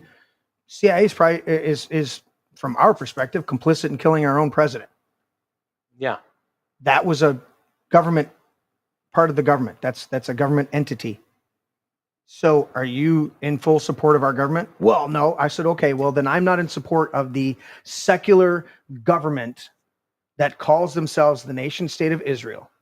I am in support of the Jewish people. But as we actually read the New Testament, because of Christ's birth, death, and resurrection, his sacrifice, every believer in Christ is Israel, spiritual Israel. And it says in Romans that if the new branches are able to be grafted in, he can also graft in the old branches. But as of right now, the original Israelites are cut off from the covenant. Does that mean they don't? No, I've Jewish believer friends they understand. They're what do they call that? Messianic Jews. Yes. Phenomenal people, right? But to think that this nation state still has to be supported. Sorry, I'm not drinking that Kool-Aid. I'm not going down that road. But imagine how twisted you have to believe that non-believer, as a Christian, believe that non-believers in Christ are somehow higher on the totem pole than believers in Christ. How twisted you have to be mentally to actually believe something. Well, here's another point. Excuse me. That's here's another point on that that's kind of interesting. Is historians say that if you go back and look at the original, well, actually, the first Zionists were Christian Zionists. Yeah. But then the next group that came along were actually maybe from Jewish families, but they themselves had become atheists. So they said a lot of these early Zionists were atheists who didn't believe in God, but they believed that God promised that land to the Jewish people. So, well, wait, I thought you didn't believe in God. So there was apparently an interesting dichotomy. In fact, even there was quite a bit of tension between religiously practicing people of the Jewish faith and then the Zionists who looked down on them and said, well, you're weak and you got to be more like us, who are more militant but less biblical or something like that. Yeah, it's ridiculous. Well, I could leave you guys with a blank screen while we go and refill real quick, and I'll be back up here to pontificate with everybody. Or I can go over here real quick and see what I've got. Yeah, just play something. I'm going to play something. Play some InfoWars. I'm going to play some InfoWars, see what's over here on Bad Dog Video. Or maybe, do you have any Ron Paul Liberty Report episodes you could play? Is there one on there? How long is that? Or yeah, just go on YouTube. And you just go on YouTube and play it for a while. The Gypsy Magic and Brewster, they like that sort of thing. Okay. On the tuber, on the YouTuber. I'll go on the YouTube. See, this is a couple of the things that I miss with not having a producer here in studio. And another good thing is, the Thomas Massey Ro Khanna War Powers resolution. We're seeing kind of that progressive left, and then more constitutional, liberty-minded right, that alliance that kind of used to be somewhat formidable in Congress, a decade ago. It's kind of re-rising out of shared opposition to the Iran war. All right, this one's about a half an hour, but we'll start it anyways, and we'll cut back in when we get back. And we'll see where we're at, guys. I'm going to go full screen on that puppy, and we will be back shortly. And hello, everybody, and thank you for tuning into the Liberty Report. I'll turn that down. With us today, once again, we fortunately have our favorite economist here, Philip Patrick, who is the economist for Birch Gold. Knows all you need to know about precious metals. He's been thinking about precious metals almost as long as I have been. And so he will be our special guest, but we will go to the details in a few minutes. But Philip, welcome to the program. Thank you so much for having me, Dr. Paul. It's an honor as always. Okay. Very good. I think one of the first things we want to do is one of the top issues, the weekly report that I do with Daniel, we usually look at what are people really thinking about. And it's been several days now, and it's still up in the air, is, there's the potential of the militaristic approach to our foreign policy may accelerate because, this week our president said, and he gives us his justifications, that he says And he says, well, I think we should bomb Iran, maybe, but I'll let you know in 2 weeks. So the first thing is, Philip, is I don't think that is the best approach for diplomacy. But I know you've thought about this because you're an economist and you're interested in the precious metals and you're interested in our safety and security. What have you been thinking about this thing? Because it isn't getting better, because we have already noticed it has affected oil prices. You're absolutely correct. I would tend to agree with you. I don't think it's the best style of diplomacy, but it is very Trump-esque. We'll have to wait and see. I didn't think he had at all the appetite for war. There's certainly a large section of his base that doesn't. So it may be just another Trump negotiating tactic. One thing's for sure is it's escalating, right? And any time we see a regional conflict turning into a broader war in the Middle East, you see, first of all, as you mentioned, an immediate response from energy markets. Oil prices jumped 7.5% last Friday. And of course, energy costs feed directly into inflation globally. They are the most inflationary commodity. Secondly, this sort of instability creates fear in the financial system, and we see investors start looking for safety, which is exactly why gold rose 1.5% immediately on the back of the news of a war starting. I would say from a broader economic perspective, regional instability adds fuel to existing inflation concerns here in the United States. And I think it comes at a time when major economies are already strained, right? Europe's in recession, China's growth is spluttering, and our own GDP growth in the first quarter was negative. So, as a summary, I guess, geopolitical shocks like this, they don't create an economic crisis, but I think they put pressure on the financial system at a time when we really can't afford more pressure. But there are a lot of connections. I can remember, and I mention this because it's so much startled me during the presidential debates. The group that were doing the debate, and we were sort of instructed. Well, this week we're going to talk and kind of emphasize the economy. Next week we'll talk about foreign policy. And in my thinking, how can you separate it? I think what we're talking about so far, it's very difficult. You can't do it. And then you get into the money issue. That's the other big issue that sort of has been set aside since we're talking about, the conflict with Iran and Israel. They're still talking about it, but they seem to be too worried, or they'd have settled this a long time ago. But just what our foreign policy does, it does add a lot of money, and it has an effect, because as far as I'm concerned, it has a major effect. It in itself is not inflation, but if they spend the money they don't have, and then they have to, issue federal notes, not only federal notes, but treasury bills, that's an increase in the money supply. And lo and behold, as you well know, that ends up hitting the pocketbooks of all American citizens. And they say, why are the prices going up? And that's one of my pet peeves. And I know you understand it very well, that the Fed has a lot to do with this. I mean, I couldn't agree more. And it comes at a time when we really can't afford to be adding more to the deficit, right? We have a $2 trillion deficit.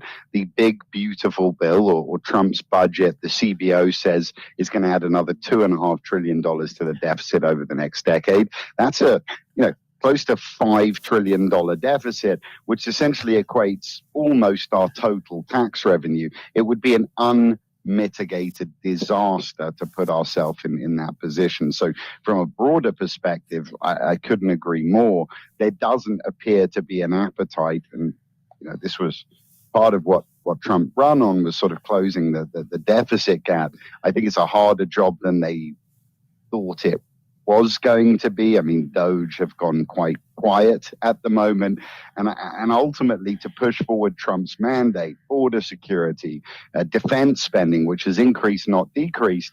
This stuff's expensive, and it comes at a time like I said, when we really can't afford to do it. The problem, though, in Washington, as you know far better than me, is there isn't political appetite to do what's required. I mean, right now, to get out of the position that we are, it needs significant austerity. We need to go through some tough times. We need to cut spending probably by 25% across the board, both discretionary and non-discretionary. And I don't think there's any appetite in Congress for that sort of policy. You know, I was in Congress when they were leading up to the war against Iraq and the Middle East and strongly criticized that. And at the beginning, most Americans, the majority of Americans said, well, no, we don't need another war. And it took them a while. It took them months. It didn't happen in a week or two. But the propagandists got out there, and that shifted. It scared the people. They used fear mongering, whether it's an economic position. Oh, yeah, deficits are bad, but not funding these organizations that we need. Well, that's worse. So in the same way with the military, they say we can't avoid supporting the military and spending the money. That is one of the things that is ongoing. It puts a lot of pressure, but they use this scare tactics, and it's easy to scare people. But eventually, though, I see the bigger picture. We're talking about the foreign policy and economic policy and gold, but the big picture for me, whether it's the monetary system or personal liberties, I think that's the most important. Is under these conditions, when we have to justify and not only fib, but maybe lie us into more spending and into more involvement. I mean, we have troops in 120 countries. I don't think we need that to be safe, especially if it's going to lead to a financial disaster. So this is something that will continue unless the people decide that they understand it, because they're susceptible to this fear-mongering, and we just need more economists speaking along the lines that you talk about, trying to get them to understand the economics of what's going on. I mean, I couldn't agree with that more, Dr. Paul. Listen, what haunts me every day is Ferguson's law, right? Ferguson is Niall Ferguson, a British historian. It has been true of every empire in history, right? When any great nation spends more on debt service than defense, the empire has collapsed. We are in that position today. So, I understand the tactics that the government use. They scare people into sort of approving spending. People, and I'm just agreeing with you, if people understood the dire nature of our finances, I think they'd understand that the sort of closing that deficit, reducing the debt, that should be the priority, because the result of not doing that is by far the most frightening outcome. And, you mentioned geopolitics and economics are combined. We are seeing that, right? We're dependent on the world now to continue to finance our debt, right? Look at tariff policies Trump puts in place. Everything's so intertwined, it's hard to stand firm today. So we've got to start addressing the issues, because if we don't, we put our reserve currency status longer term at threat. And that has been the basis of our power really since, for a long, long time, since Bretton Woods and certainly the 70s. Another big issue that is important to what we're talking about is the issue of tariffs. There was a time when, not paying a lot of attention to it, it seemed to me that it wasn't a great debate maybe 10, 20, 30 years ago. It seemed like both parties were sort of opposed to tariffs. There were always some tariffs, but now it's a big deal, and there's a lot of conversation going on with China and tariffs. And you mentioned the way Trump negotiates, and who knows what he'll do on tariffs. It looks like he has a strategy, but that sometimes invites not knowing. I like the idea of knowing what's happening. If they're going to cut my taxes 10% next year and they're going to do it, that allows me to make plans, and everybody make plans on what's happening. But when we use these tariffs for negotiations, but I'd have to say that so far the tariff issue hasn't been that instrumental. I think it's been talked about, and some people say, well, maybe there won't be, any big repercussion. I'd still worry about tariffs, especially the saying that if you can't trade with people, then the troops crosses our borders. And I think there's some reality to that. Our founders actually believed that. I agree. Look, I don't think tariffs work well in a modern economy, and I'll expand on that. Tariffs were very good revenue generators 100 years ago when countries were more isolationist. Today, when everything's so intertwined, tariffs don't work because the reality is you tariff a country, they tariff you back, right? We saw it with China in 2016, right? We put tariffs on China. They put retaliatory tariffs that affected the heartland, the farming industry in the United States. And for every dollar we generated in revenue, we had to give back 90 cents in subsidies. So as a revenue generator, I don't really like them very much. The other side of it is Trump's ability to negotiate. When it comes to tariffs, I think we've seen it's not that strong, right? Look at what happened with his tariffs. He said, I'm going to stand firm, I'm going to stand firm, I'm going to stand firm. And then he U-turned at the last minute. And the reason he U-turned is it wasn't viable. China and Japan dumped U.S. debt, borrowing rates on treasuries shot through the roof, and we couldn't do it. So he brought us to the negotiating table. This is the problem that we have. It is very difficult to play hardball on the international stage when the world is financing you, right? That becomes a very difficult position. We did it in the 80s, right? But we had $1 trillion of debt back then. Today we have approaching $37 trillion of debt. We are not in a position of strength. So we're going through the song and dance of tariffs. So far, Trump has sort of come to terms with China. We've got a 55% tariff on Chinese imports, 10% reciprocal tariff coming back from China. It's a decent deal for us, but it's short term, right? None of that. What it did was it opened up rare earth minerals again to U.S. manufacturers, which was big. In return, we opened up visas for Chinese students again. So there was some tit for tat, but I would say nothing big has really been addressed, right? Things like IP infringement, which cost us probably $500 billion a year, manipulation of currency, subsidized manufacturing, all the stuff that China do that make them a very difficult trade partner. None of that's really been addressed. The economists, I think, across the board generally don't say, I love price controls. We should have wage and price controls. That's the way the world should run. I don't think they say that, but buried in our system of economic interventionism is a lot of manipulation by the lobbyists and by the special interests in manipulating prices and at times regulating price at certain important prices. I think the most important price is the price of money, interest rates. And that tells a lot of people what they should do, and yet they're all over the place. I want to get your opinion on what do you think of. I said muted, and then I said I'm going to bring that down. Why is my pack all of a sudden? Is that just cutting out in my ears, or was that cut out in your ears? Shane, you back there, buddy? Okay. Here's the cave shot, and let me do that right there. That's the studio shot right there. Ooh, yeah. That's beautiful. Oh, I like that. Isn't that a nice shot right there? Boom. The old cave. The old man cave there. Or the new, whatever. Welcome back. Welcome back, everybody. And I hope you were enjoying Ron Paul's interview there.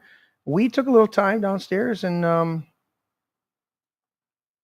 you guys had some cherry pie. The fatties over here ate some delicious cherry pie. Cherry pie that Dennis brought. Very good stuff. All right, let's get back into it. Dennis, check the chat for us because you've been great at that. Yeah, Gypsy Magic and Brewster McBrewster are really they're doing a great job. They're kicking ass. Kick your pack on there, Dennis. You got to turn that switch on. Help him, Shane. He just needs to turn the switch on. There you go. Okay. All right. Yeah, Brewster and Gypsy are doing a heck of a job there with many interesting comments and colorful emojis. Brewster McBrewster, we have a whole, it's not lit up right now, but there is a whole, I believe it's number 7 here. Let me pick the number. Nope, I think it's 9. Nope, that's that one. Let me see if it's 6. Nope, that's a stage. I'm trying to find the right number, and then I'll switch to the shot. It's number 8. It's number 8. There it is. You see that? That is the VIP section up there in the man cave, and I'll zoom out on it. So that's sitting right off to the side of where the studio is, and that whole area we have 10 chairs from the Palace of Auburn Hills, and you get to sit up there in the VIP section right there with Tigger and my Chelios jersey and my other jersey. So selling $50 seats for January 6th karaoke. You can sit up there and watch everything. Exactly. Look at this guy. I love him. So we're back. We're going to continue the conversation. There's old Teddy Cruz there. Look at Ted looking all pious. He's all looking pious. like he's taking a shit. He's like, Israel. But you called me out on something, and it was true, and my bad. And well, how many people? What else do you want to cover on that? Shane? Go to the one where he's the third TED clip. The third TED clip. It's like exposed as foreign agent or whatever. Yeah, there it is. That one. That one. This is a good one. We talking APAC. We talking to APAC. Let's see. And we got the circle of loading. Circle of doom. Circle of loading. Hello, McFly. I'm waiting for you to load. I'll close that one. I don't know why it's taking so long. Well, let's give me the circle of doom over there. Up there it is. As soon as it kicks in. In a very defensive way, I will say, is do you think that it's just interesting because what you're now describing in a very defensive way, I will say, is foreign influence over our politics. No. And you began, and it's so transparently obvious to everybody. I don't know why you would be embarrassed of it. You've said that you are sincerely for Israel. I believe you. I don't think you have some weird agenda. You seem to be sincere. By the way, Tucker, it's a very weird thing. The obsession with Israel. When we're talking about foreign countries, it's hardly an obsession. You're not talking about Chinese. You're not talking about Japanese. You're not talking about the Brits. You're not talking about the French. The question, what about the Jews? What about the Jews? Oh, like I'm an anti-Semite now. Senator, you're asking the question, Tucker. You're asking, why are the Jews controlling our foreign policy? Senator, that's what you just asked. Hardly saying that. And I have That is exactly what you just said. Well, actually, I can speak for myself and tell you what I am saying. Good. On behalf not simply of myself, but on my many Jewish friends who would have the same questions, which is to what extent, and it's interesting you're trying to derail my questions by calling me an anti-Semite, which you are. I did not. Of course you are. And rather than be honorable enough to say it right to my face, you are in a sleazy feline way implying it, or just asking questions about the Jews. I'm not asking questions sleazy about feline the Jews. way, and then he backtracks. He's like, there's nothing to do with Jews or you called Judaism. me a It has to do with sleazy foreign feline. government. Isn't Israel controlling our foreign policy? That's not about the Jews. You said, I'm asking And by the way, you're the one that just called me, I think, a sleazy feline. So let's be it's clear. easy to imply that I'm an anti-Semite, which you just did. No, I just When said why. See, this is the type of stuff that pisses me off, is because Tucker did not call him a sleazy feline.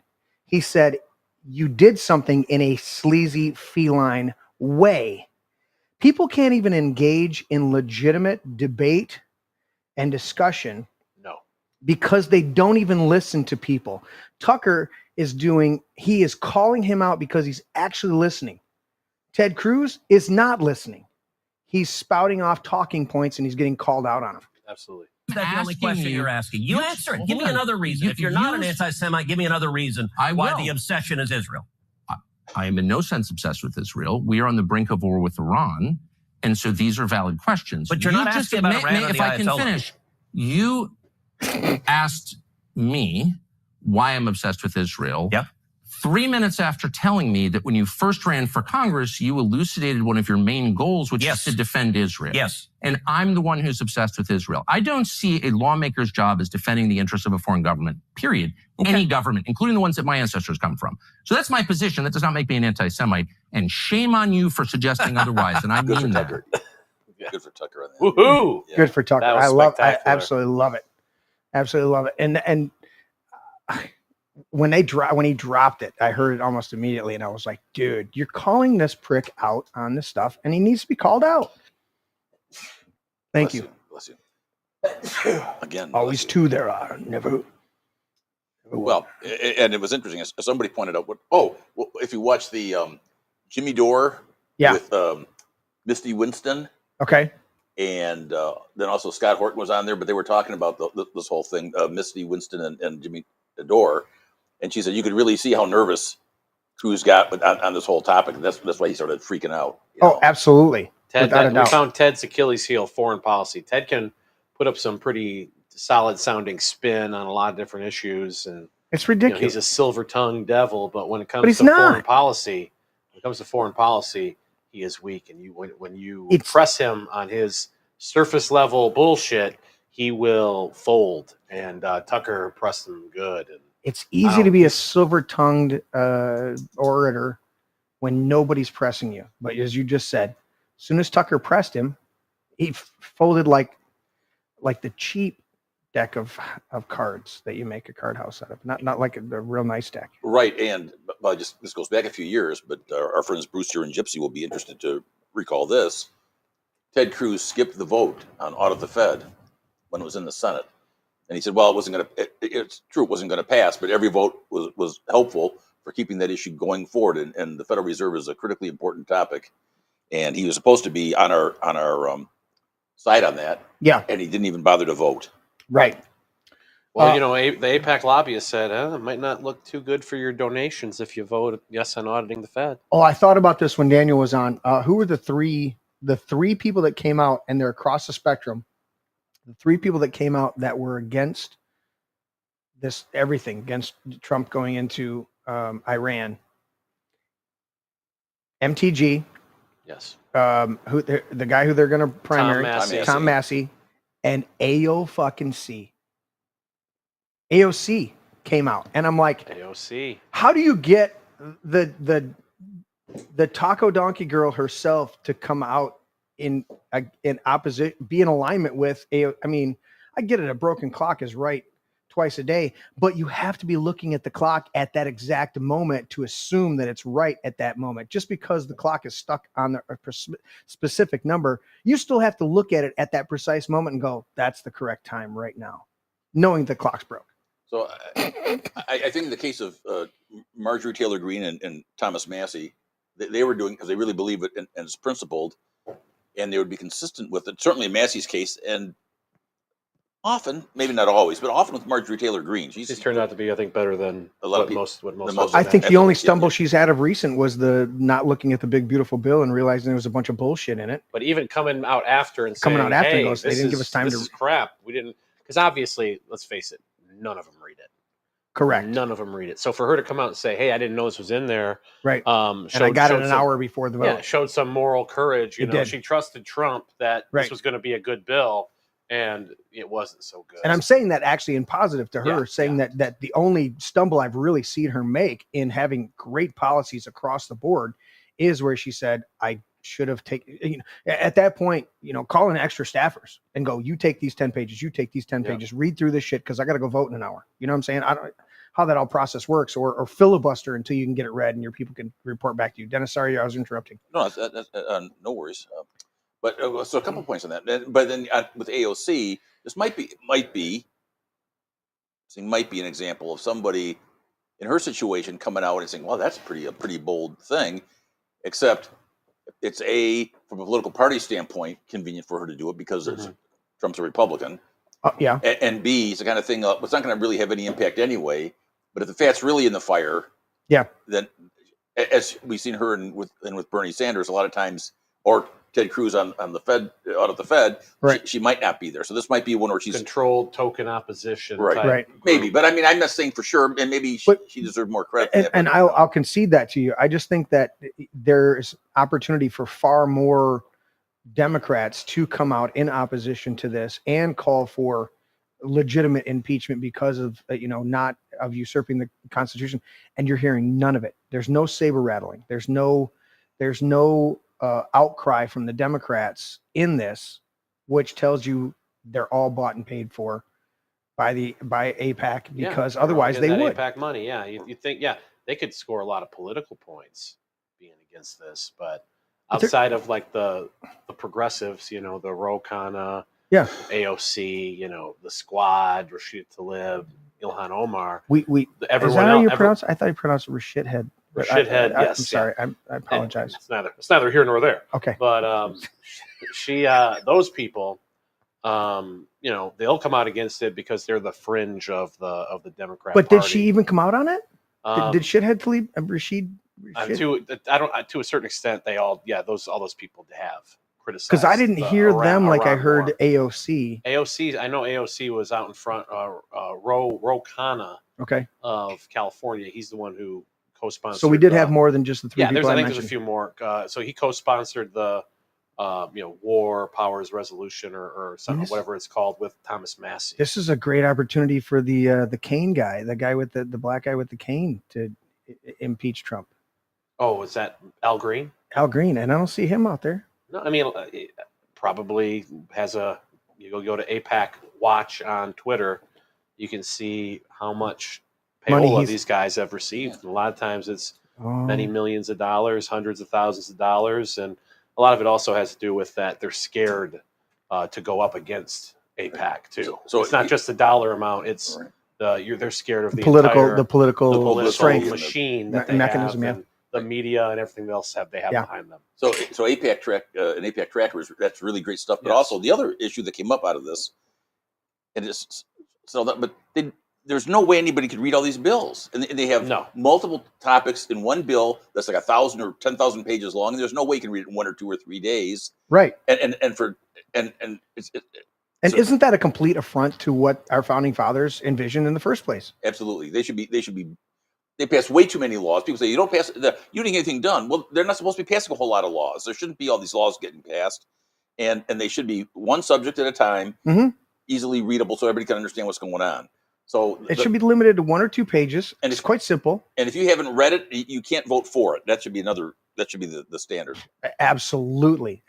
We're and the sad thing is, Trump, he had a real chance to, with Doge and Elon Musk and stuff. Oh, we're going to have the Doge way of passing government funding. We're going to go line item by line item. We're going to get rid of the omnibus. We can blow this whole process up and go to war with the entire process. Had more political capital to do so than any time I can imagine, many decades, and it was fumbled, and Elon was basically shown the door. Oh, here's a little award. Now get out. Here's your watch. Here's your little watch. Take a walk. Get the hell out. And Elon, isn't the type to go along to get along. He got a little testy. And he got a little pissy about that. A little pissy about himself being shown the door and Doge being shuttered. And then now you see him, going to war with Trump. Of course, that ended quickly, but he's not going to be around with his money. He's not going to be around with his influence. And we need him. Republicans need him more than he needs us. Correct. And that is a fact. And people can arrogantly boast like, oh, he was never real MAGA. Well, yeah, he was. He was on board. He was one of the people who came on board, the more independents, the libertarians who came on board the last cycle to get on board with Trump because they figured he has a better chance of being anti-establishment. RFK supporters, those sort of people who came on board who wouldn't have in the past. Now they realize, it's the same old shit. So what are the odds you think they show up in the midterms and vote Republican? Minimal. And then you get the people who love Trump, but would never show up for a vote unless Trump was on the ballot. Yeah. You subtract those numbers from all these different races, and we're going to get smoked next year. What do you guys think about this idea of MAGA, Make America Great Again? I look at the dynamic of it and I go, as you said about Elon, well, was he ever really MAGA? Yeah, he was really MAGA, but what is MAGA? Yeah. MAGA is Make America Great Again. And the more enlightened you become to what is detrimental to America, the more you become MAGA. But MAGA is just a focal point. It's not the core of it. The core of it is being whatever. I don't even want to put a label on it.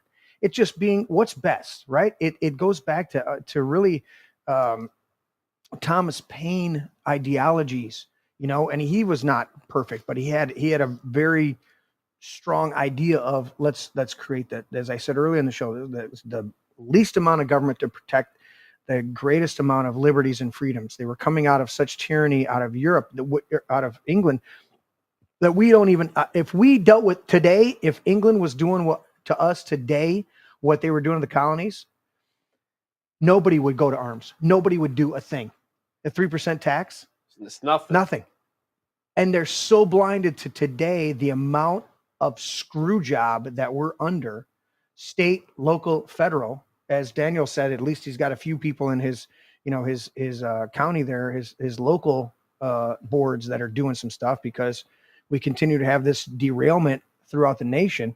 And I look at that and I think, what does MAGA really mean? I believe that Elon was truly MAGA because he came out and said, I see this as detrimental to the country of America. Adding $4 trillion to the debt is detrimental to the country. The people who are pushing this, what they're saying isn't true. Right. And next thing you know, he's public enemy number one. Trump's handlers are saying start attacking Elon. And now you get a huge wedge. And now Elon doesn't even talk about politics. He doesn't even weigh in. Someone with his, incredible weight. Huge influence. He owns X. He owns, he's the biggest entrepreneur in the world. He owns X. Yeah. Basically controls that platform. And he did sell flamethrowers. Yeah. And he's, obviously, we probably could talk about, drilling microchips into the brains. Yeah. There's some nefarious stuff. All that. And, wanting to put all electric cars on the road. No, thank you. Yeah. So I don't agree with his vision for the world, but he showed over the past year that he does care about innovation and free market and limited government. He's shown that he's willing to put himself out there to advance these causes, and came in and really just, revitalized the moribund infrastructure behind the GOP. He came in, snapped his fingers, threw money around like crazy, and suddenly we had bridged the gap with the ground game of 100%. the Democrats because of Elon. And we needed that for the future. And now we pissed on him. Doge is over, no Epstein files, and we're going to war with Iran. Yeah. So what does that say about the state of MAGA? And it's not good. Well, I think that's what I'm saying is the state of MAGA is still this Iranian conflict that we're in, because we haven't declared war, is not making America great. It's making Israel great, or at best, it's just destroying another country. It's not even making Israel great. It's making Israel have another enemy, getting more fomented. And so I'm looking at this going, I think the reason the people in the MAGA movement are coming out against this move by Trump, dissolving Doge, going into Iran, is because they didn't just buy into the cult of personality. They bought into the actual idea of, can I assess if this actually makes America great or not for myself? And I think that's how Elon was drawn in, because he saw the inflation. He saw everything. And when Trump said to him, well, we're going to remove the incentives to buy electric cars, he goes, do it. Because if my car is good, it'll sell anyways. I don't need to have a what do they call that? Subsidy. A subsidy. I don't need to have a subsidy on that. If it's a good product, it'll sell. If not, I'll switch over and do something else. Think about this. How this shows what pieces of shit the Republicans are. Elon, he's a guy who, came in, saved the day, threw his money around, got Republicans elected. Yeah. Bridged the gap with the left in terms of the ground game. And then you have a budget, and you don't consult him at all, or any of his lobbyists or his people. You put stuff in the budget to basically screw him over, and alienate him, and then you muscle it through and basically say, if you don't, hey, Thomas Massey, Rand Paul, if you don't support this without really even knowing what's in it, you're a piece of shit and your career is over. You do this, wouldn't that be the guy, if you were hypothetically going to grease someone over in the budget? Yeah. Wouldn't that be the first guy you grease over? If you really wanted to win elections, wouldn't you think, we got to take care of Elon? Yeah. But they don't. But they don't. Stabbed him in the back. Why? Because, and it's like, okay, well then why do they help other donors? Well, it's because Elon actually cares. He actually wanted Doge to work. Correct. He actually wanted to come in the same way he came into X or comes into any of his companies, turns everything upside down, and goes straight for the problem. Yeah. Goes straight for the problem and gets rid of it with ruthless efficiency. That's what he's known for. So he comes into all these companies and do. That's what he wanted to do with the federal government. And Congress was like, how can we alienate this guy? Yep. Those hacks that have implanted themselves around Trump. 100%. How can we alienate this guy? How can we put him on an island? How can we shut him down? They were successful. And now look at what's happening now that Elon doesn't have any sort of influence or authority in the White House. Now it's all over the place. It's all going to shit. Yeah, exactly. And I think that's one of the big problems with Trump is, and I've said this in the first administration, and I've said it during the usurpers 4 years, is number one thing is I want him to have good people around him because he listens to people. He'll stop somebody in McDonald's when he's in there, buying lunch for everybody. Yes. And ask them a question and legitimately listen to them. And he will be swayed whether they have. Did you ever see the John Rich interview? I'm not sure. John Rich, the country guy, he got invited to Mar-a-Lago and he sits down with them and they're going around the table.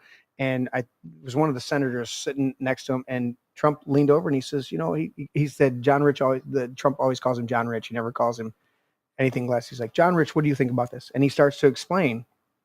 If you guys get a chance, maybe I'll put the link in the chat.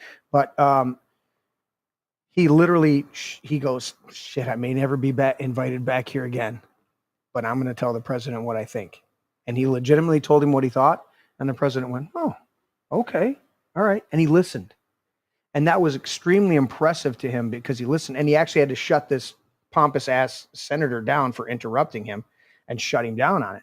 And so I that's my biggest concern. It's actually, as much as I pray for Trump to be protected and not be assassinated, I pray for him to have the right advisors. In Proverbs, it says that there's wisdom in the multitude of counselors. And I think one of the biggest dynamics is he will listen to his counselors. That's why he needs Flynn back in his life. That's why he needs Stone back in his life. That's why he needs Tucker Carlson was huge influence. Now there's this little dust up with him right now. Oh, get her thing. Manufactured rift. Along with another manufactured rift with Tulsi Gabbard. Exactly. So all these people are being isolated. And who is Trump listening to? He's listening to war hawks. He's listening to consultants who are also running grifts to run candidates while they're telling Trump stuff. Yeah. He's listening to the Washington, D.C. swamp now because they're just grinding them down. They're grinding them down. They're getting rid of his allies who he neted. And the guys Trump is being siloed more and more and more. That's why you're seeing worse decisions being made. It's that cult of personality. What do you call it? It's the reason why Michael Jackson, died of an overdose. It's the reason why Prince was.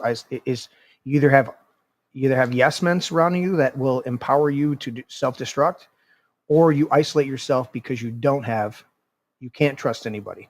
Prince couldn't trust anybody. He was isolated and alone in his own place. MJ had just the people that were around him that were yes men. And here's some more Demerol, Mr. Jackson. Exactly. And you see this to where people get they're so put on a platform that either they have yes men or they become isolated, and then they do stupid, desperate things to try and continue the pleasing of the crowd. And his crowd happens to be these war hawk assholes who just want to blow shit up and kill people. And I think Trump, we all know Trump has a big ego. Huge. So these guys like to puff him up, and oh, you're so great, So I think Trump is susceptible to having those yes men in there who are going to tell him what he wants to hear. And these, military, industrial, CIA types, they're the most devious liars of all. So they're the ones who are going to be in there, just doing it, like kissing Trump's with their lips tattooed to Trump's ass. And then, when it comes time to manipulate him to go into war or something like that, or pass the one big, beautiful bill budget that blows up the debt and deficit, or whatever things that are should be objectionable to any liberty-minded conservative. Yeah, they're gonna use their all the ass kissing. That's gonna be the capital that they use to get those things through. It's the fifth element. And Dennis, I know you got some points you want to get to. It's the Fifth Element dynamic. You remember the movie The Fifth Element? I love that movie. And Bruce Willis he gets the call. He goes, it's the president, and it's in the midst of everything. Like, it's okay. First, Mr. Dallas, I'd like, on behalf of the whatever, the Federated Republic, I'd like to say, Republic. And he goes, Mr. President, can you get to the point? He's like, thanks, appreciate it, Mr. President. Could you just get to the point? And from Alex Jones, I know that the times he called Alex Jones in his first term on his honeymoon to congratulate him when he got remarried, in his first term. And he's talking to his wife for like 20 minutes, and she hands the phone to him, and he's like, cool, great, appreciate it. Don't puff me up. Don't tell me how great I am. Get to your fucking point. And I think that's one of Trump's flaws, is that he is that ego guy, that he will genuinely give you. We've watched him until he actually gets to the point where he turns on you. He will say great things about the shittiest candidates that we've had up there and endorse a guy. Oh, he's a great guy. He does this. Mike Rogers is a great guy. He's doing all this. And then he loses and he's like, well, Mike, I might have a few flaws. And then, but if Mike were to come out and attack him, then Trump pulls out both barrels and starts shooting. And I go, this is ego. This is that, man, Trump wants to be loved too. Yeah. He wants to be Thin loved. skin. I think with ego, it's you have to dive into some deep psychology of it. The thin skin should be that. The two number one things that we all deal with on one level or another go back to the Garden of Eden. And they are, when the serpent came to tempt Adam and Eve, he tempted them with the fear manifesting in two ways: insecurity and inferiority. Did God really say that's insecurity? And inferiority, well, God knows that if you eat this fruit, you'll be like him. That's inferiority. So insecurity and inferiority. You feel insecure and you feel inferior. And so when you're operating that level of ego, and you have any level of, the reason that he lashed out against Elon, the reason Elon lashed out against him was all insecurity and inferiority on both sides from both men. Elon felt like he was being kicked to the curb, which he was, and he was being ostracized from all the hard work that he did, and he did that genuine, and he felt abandoned, and all those things kicked in, and it overrode his sense of his limit in his own mind, and he posted some stuff. And then Trump felt like, well, I gave you all this, and how dare you attack me? You're not above me. That's inferiority, insecurity. And we all deal with this on another level, or on some level. And I look at those dynamics and I go, at a certain point, you got to grow the fuck up, Go ahead, Dennis. You've been waiting patiently. So it's interesting. It seems that all of these changes go in one direction: bigger, more powerful, more expansive, more expensive, more destructive government. Always. Right. So is that because those people are playing this game of kissing up to Trump better than those who want a more limited government and less spending? It seems like there's been there has been a huge shift. You look at what Trump was saying when he was first running for president in 2015, 2016, you go, yeah, where's that guy now? We really need that. And even lately, he was just in Riyadh. What happened after that Riyadh speech? Yeah. And some people suggest, well, Mark Levin, Lindsey Graham, and there was a third person whose name I can't remember who it was. These three really got a hold of him and really. Well, because Mark was in his ear telling him what he ought to do. So I'm not. So how does that happen? Yeah, I mean, that's another guy he hates Trump deep down, obviously, but he'll kiss his ass for as long as he can. And when did he stop being a never Trumper? Yesterday, or just before he met with Trump in the White House? Yeah, he's plastered on Fox News constantly, and and plus I think Trump watches Fox News too, which is not good. He should not. And they keep isolating him from the other people. He's isolated and watching Fox News all day. What's that going to do to your perspective? Dude, come on. Yeah, the Warhawks on there. But Dennis, one thing I wanted to add was, they just do a better job of peddling influence. Well, yeah, they do, but think of all the resources that they have behind them. They have the special interests, the military-industrial complex, the media. They have so much more institutional power than us. So they have everyone pulling all the right strings to get these lowlives as close to Trump as possible. Whereas we're lucky to get sneak a few past the goalie, like a Tulsi or a Right. RFK, Kash Patel, who we probably thought was good. And now we're thinking, not so good. Cash and Bongino are both. I'm like, what? They are not doing something's horribly I don't even know wrong. what those guys. Something's horribly wrong. But Gates, we almost got him past the goalie. So we were able to sneak a few in there, but their people outnumber our people probably 100 to 1 in the administration right now. And it was even worse in the first administration, in the White House. Yeah. So as we look at this, it's just another signal that trying to play the game and secure liberty at this level is going to be very difficult if it succeeds at all. Is that a losing game, a losing strategy? And do we need to focus more? Again, I could go back to the state nullification movement and the state and state and local elections and things of that nature, or doing things maybe even outside of the political realm, maybe some commercial or business things to Bitcoin. Well, look at sound money of whether it's that or sound money or people doing some ways, finding out some ways to maybe disconnect from the system. Well, let's ask this fundamental question. We almost got into it before the break. So you talked about those who want lesser government and those who want progressive, expanding government.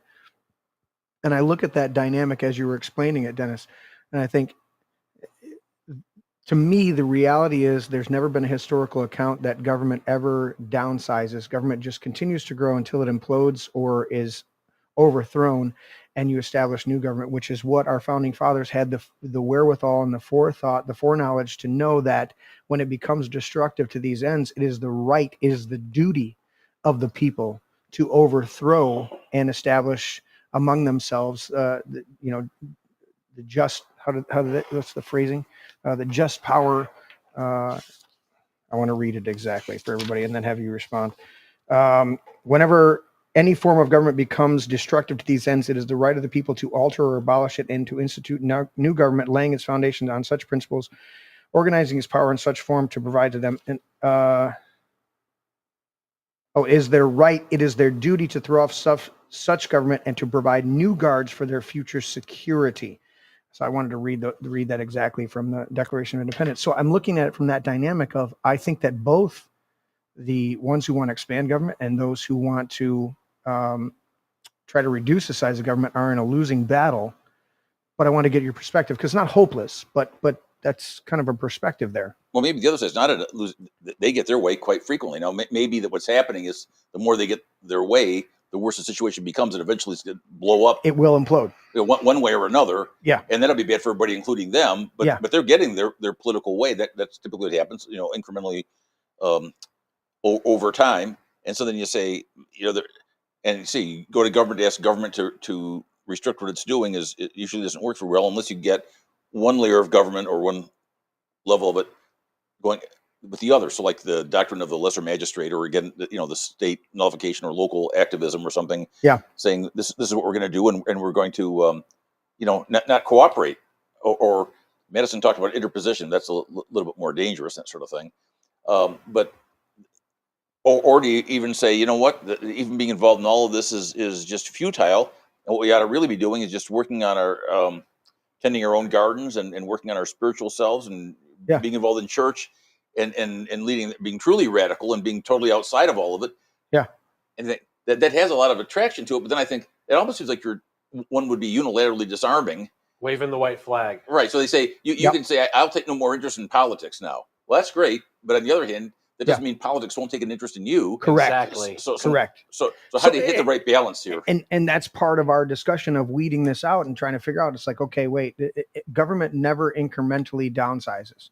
It always incrementally grows. So at the least, we are trying. What did was it Washington? Who said the fire? That government is at best is like fire.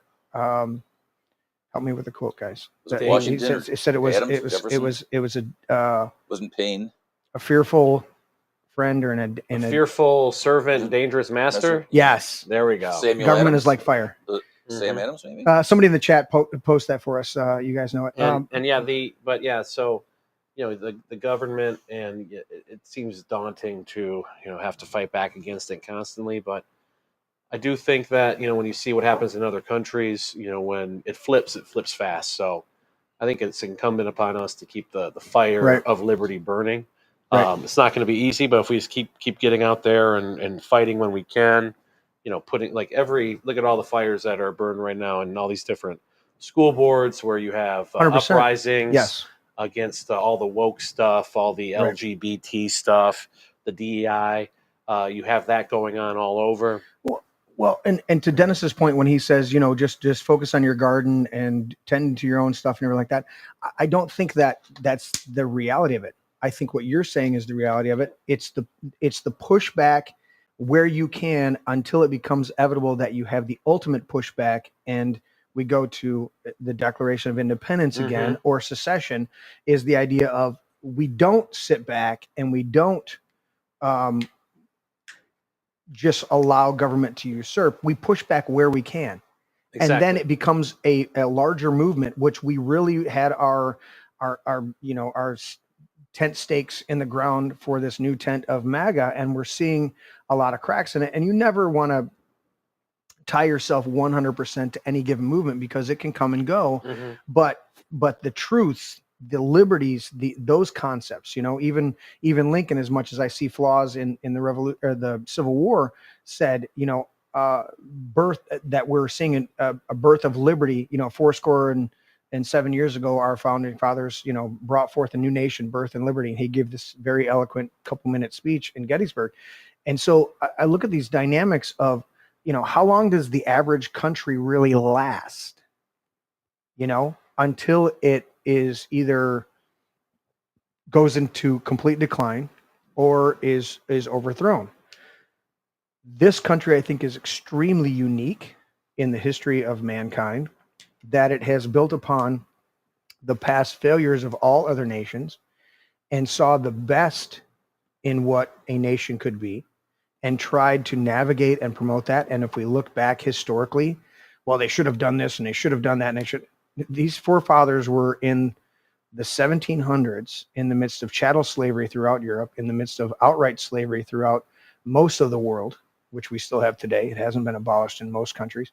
And a whole bunch of other anomalies, and they saw liberty and freedom and the virtue of God-given rights as superseding all other things and totally divergent from the king has ultimate authority down to the individual has ultimate authority to live out the life that God has ordained him to live, and to institute among men the greatest amount of protect, or the least amount of government to protect the greatest amount of liberty to do that. And I look at this, the dynamics we're in today, going, are we on the precipice of another Declaration of Independence, or are we on the precipice of a renewal? And I believed with Trump we were on the precipice of a renewal, which would have got us to a lot of deregulation with Doge, a lot of other stuff.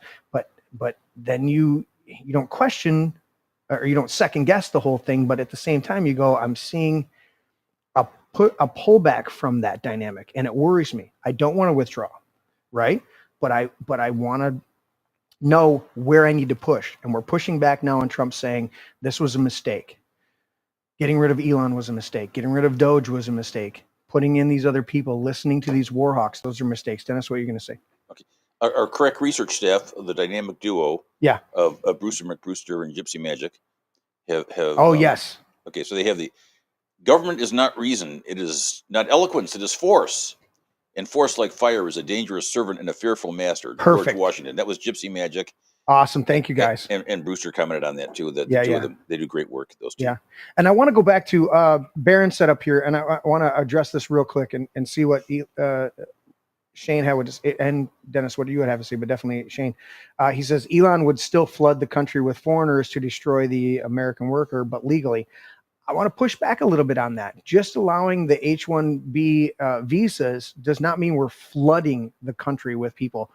Elon, to me, and a couple of the other supporters of the H-1B visas are people that hold huge America First principles within themselves and aren't looking to flood the country with just foreigners. They're looking to find the best people.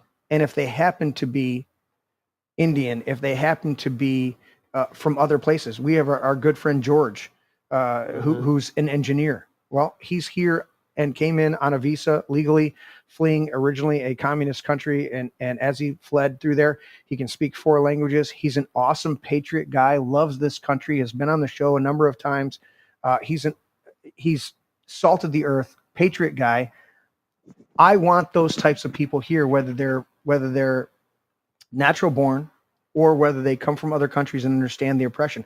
George sends me stuff daily from RT, from other news agencies about Ukraine and Russia, and about Israel and Hamas, and about now Iran and this whole, the whole encompassing conflicts. He's sending me info that's contrary to the mainstream media, not because he's trying to undermine stuff, but because he's been there.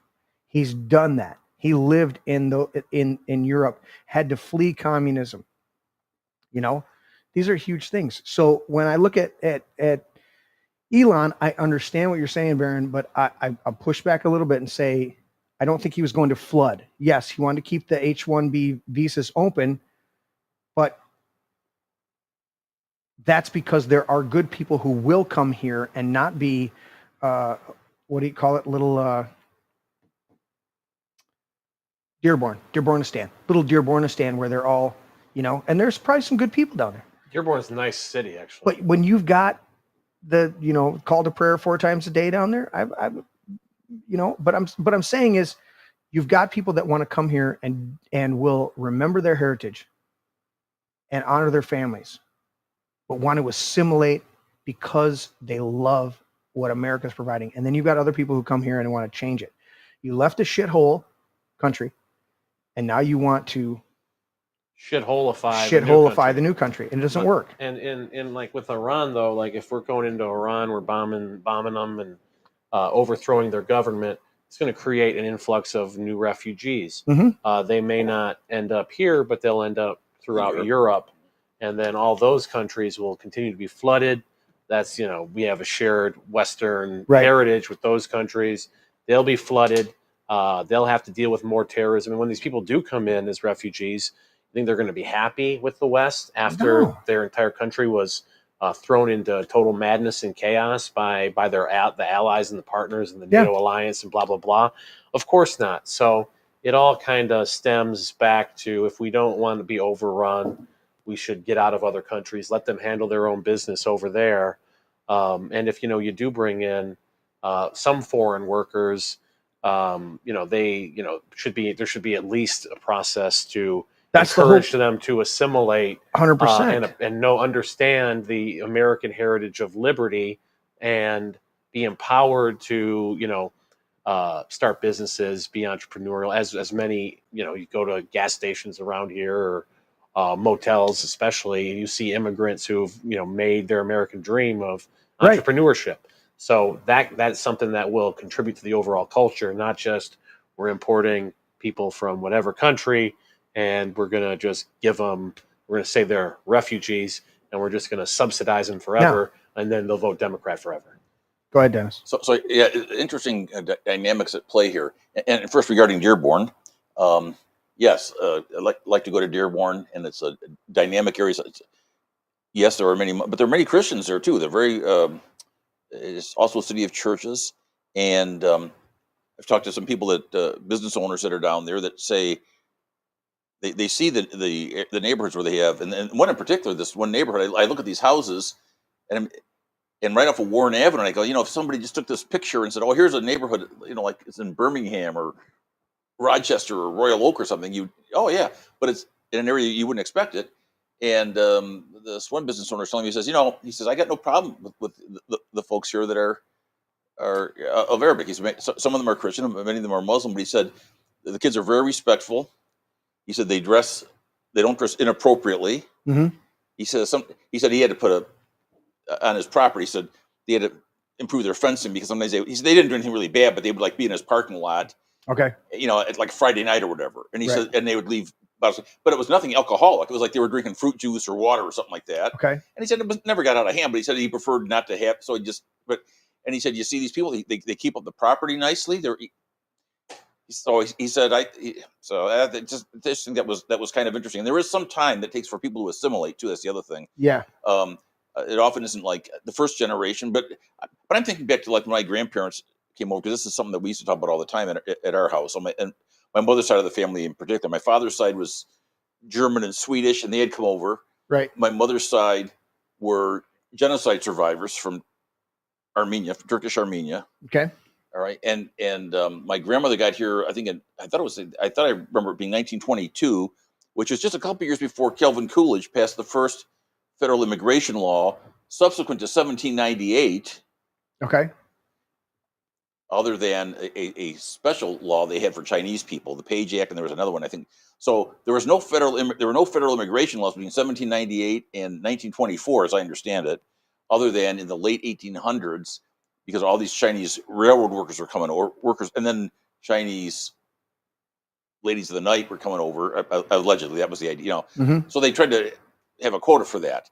Right. But other than that, there was no general immigration. Now, I think what happened, like when my grandparents came over, and America being the very generous people and generous country that it is, right, back then, and there was a lot of knowledge of what was happening. The New York Times actually reported on this accurately.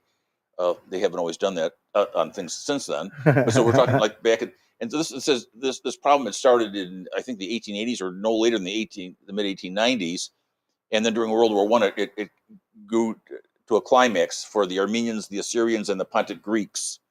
What the Turks were doing. And a lot of it was because they needed a scapegoat for their military failures and hatred of the other and that sort of thing, you see. And then there's the language and the religion. Right. So all these people are coming over.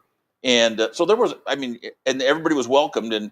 But when they came over, I think a couple of things. One is their cultural things were in many ways similar to what we already had in this country, or even though they were the easternmost outpost, if you will, of Western Christianity. Well, they were apostolic Christians, but of Christianity and of Western culture. Yeah.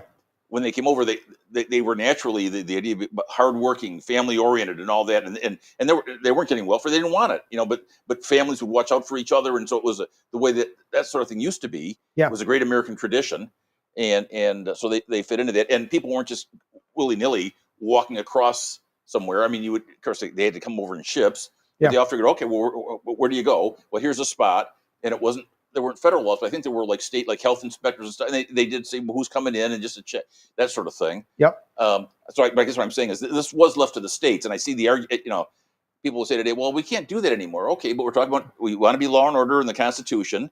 So how do we handle this? We could get a constitutional amendment, which is what Washington would say to do, but we don't have time for that. Some would say. Now, on the other hand, a counter to this is that, well, there's immigration and then there's invasion. Correct. And then there's immigration, and then you can say, well, you can still guard the border and say, even if you said, oh, let's go back to actual federalism and say each state decides. Yeah. Well, but the feds could still say, well, that's great. Meantime, we're going to guard the border, and if they want to come in, there's where you come into that state. Correct. Now, now you go through the process. A lot of arguments against it will be, well, we've gone so far federalizing and centralizing, like with the welfare state and all that. So then you get California, which is ridiculous, right? Right. Why does everybody else? Why do Alabama, Louisiana, and Michigan, and Iowa, and everybody else? Why do we all have to pay for California? What California does? Correct. So there's a lot of tensions with this, but it's like the Hegelian dialectic, right? It was a problem, action, reaction, or something like that. Problem, reaction, solution. Okay. Yeah. So you look and say we've really got a dilemma going on here as to how to handle this, and it can be the other thing just to keep in mind. People should think about. The other thing is when you give government this power, and in this case we're saying a power that actually isn't constitutional, but there was a law passed, but again, legislation cannot trump the Constitution, or should not, may not, even though I guess sometimes it does in practice. The other thing that can happen is when you have these federal enforcement agencies and police powers, you turn that loose. On the one hand, you say, well, if you see some of these horrible people that did these terrible crimes, yeah, and nobody's going to cry over that person getting sent out. we still need to have due process. In fact, Chris Ann Hall just wrote about this. I don't know if you saw that, but she had a nice part about that. And like Thomas Paine talked about that. So, but we've been overwhelmed in some of the numbers. And maybe somebody said maybe that was part of the idea here. There were some unscrupulous people saying, well, let's overwhelm the system with these numbers. Yeah. And then there's going to be this conflict between, well, we should follow the law on the government. Right. But then we get this other situation. How do we deal with all that? But the other thing, just create a crisis where you can't, under the Constitution, it can't be handled. Right. Because again, I understand the argument that, oh, hey, everyone deserves due process, and what if the ICE does abduct somebody, and turns out they're completely legal, and next thing you know, they're in an El Salvadorian prison, and their life is screwed. And we all know government makes mistakes. Something like that could easily happen. But at the same time, the only pushback I would have on that is name one. But I agree with you. Government can make a mistake. At the same time, if the whole process is weaponized. So if there's they request asylum, the illegal request asylum, some Soros-funded attorney, they'll be hooked up to them.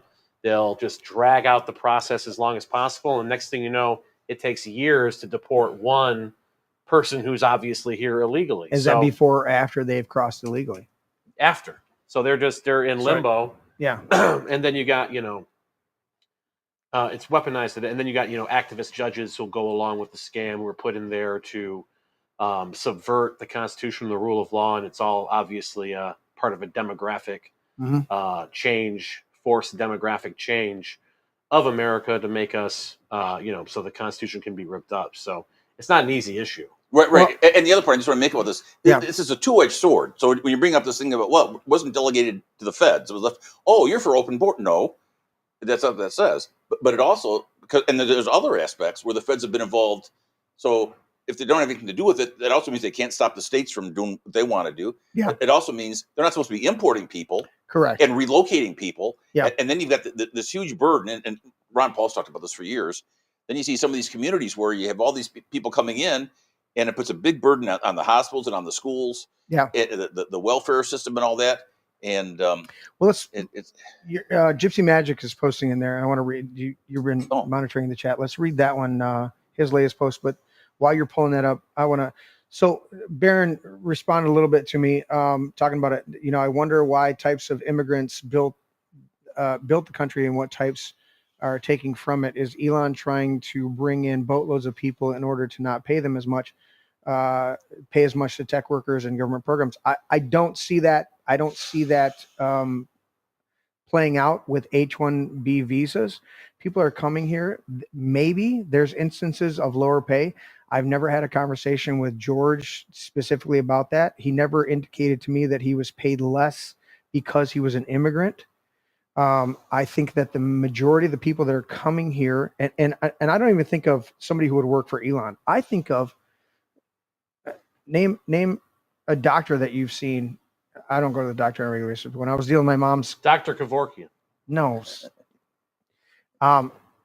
My mother, when she was dealing with her cancer, 3 or 4 of her 10 doctors that I saw over a couple of years were clearly migrants. If they probably fell under H-1B, they came here, either trained partially in their country, came here, finished their training. They were doctors. They had accents. They were clearly from a foreign country and were practicing here. Do I think they were making less money than their counterparts? Hell no, because they're in the medical industry, and that type of discrepancy or what do you call that? Disconnect would not be allowed. There would be a stink within the unions and the other things like that. So I'm looking at going, the people that come here legally for work they're getting, I don't see them getting less. That's not an incentive. They're not coming here to get paid less than their counterparts that are here already. They're getting paid on par. Maybe it's seniority. Maybe it's a little bit of skill that they might be paid less because they haven't been here as long. But on par, they should be getting the same amount. Then that leads to the question that Gypsy Magic put in there. Dennis, I want you to read that one. Or I can read it if you're. Yeah, I think he's talking about. Yeah, there was a change. Yeah, prior to 1913, immigrants used to come to the U.S. for freedom, income, opportunities, and peace. Today, they're coming for welfare, slavery, tax-funded freebies, and criminal behavior. Yes, absolutely, they are. Not the H-1B, not the people that come here legally. The people that come here legally, we can't commingle like the Democrats want to do. They're constantly commingling the people that come here legally for the same thing that they came for in 1913 with the people that have already come across the border and then try to claim that they're here for freedom, income, opportunities, and peace. They're not the same. If you were the same, it's the chicken and the egg. If you take a little baby chicken and you see it's ready to hatch and you break the shell, that little baby chicken will die. It has a little tooth on the end of its beak to break itself out of the shell, because if it doesn't endure the struggle to break free from its confinement, it will not have the strength to then survive outside of that confinement. The people that have to sit there for 2 to 5 years seeking asylum in a refugee camp, trying to get into America because they have legitimate oppression in their country of origin, those people persevere. They learn. They don't come here to get on welfare. They come here to start a gas station, to start a whatever. They come here and they took full advantage of the freedom and opportunity. The people that are handed a credit card and a cell phone by George Soros or Catholic Charities and walk across the border with an I Love Biden t-shirt, those people want to be on welfare. And we have to keep making that distinction, because if we don't, we allow the water to be muddied just like the Democrats want, and we miss the objective. So it is part of the problem here. There's a phrase, the tragedy of the commons. I wonder, is that part of what's happening here? Is we got something, some people say, well, it's a socialist system. We have socialistic borders and socialistic border enforcement and quotas for, or allegedly, Okay. So is that part of it? When you have that, nobody really owns it. Is that a problem that we have? And is there a way to?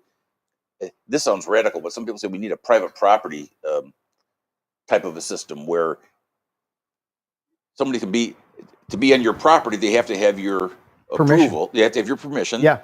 And then the part of this idea is, and I heard a border hawk actually say, this is actually, he thought it was a pretty good idea. Mm-hmm. It was kind of interesting.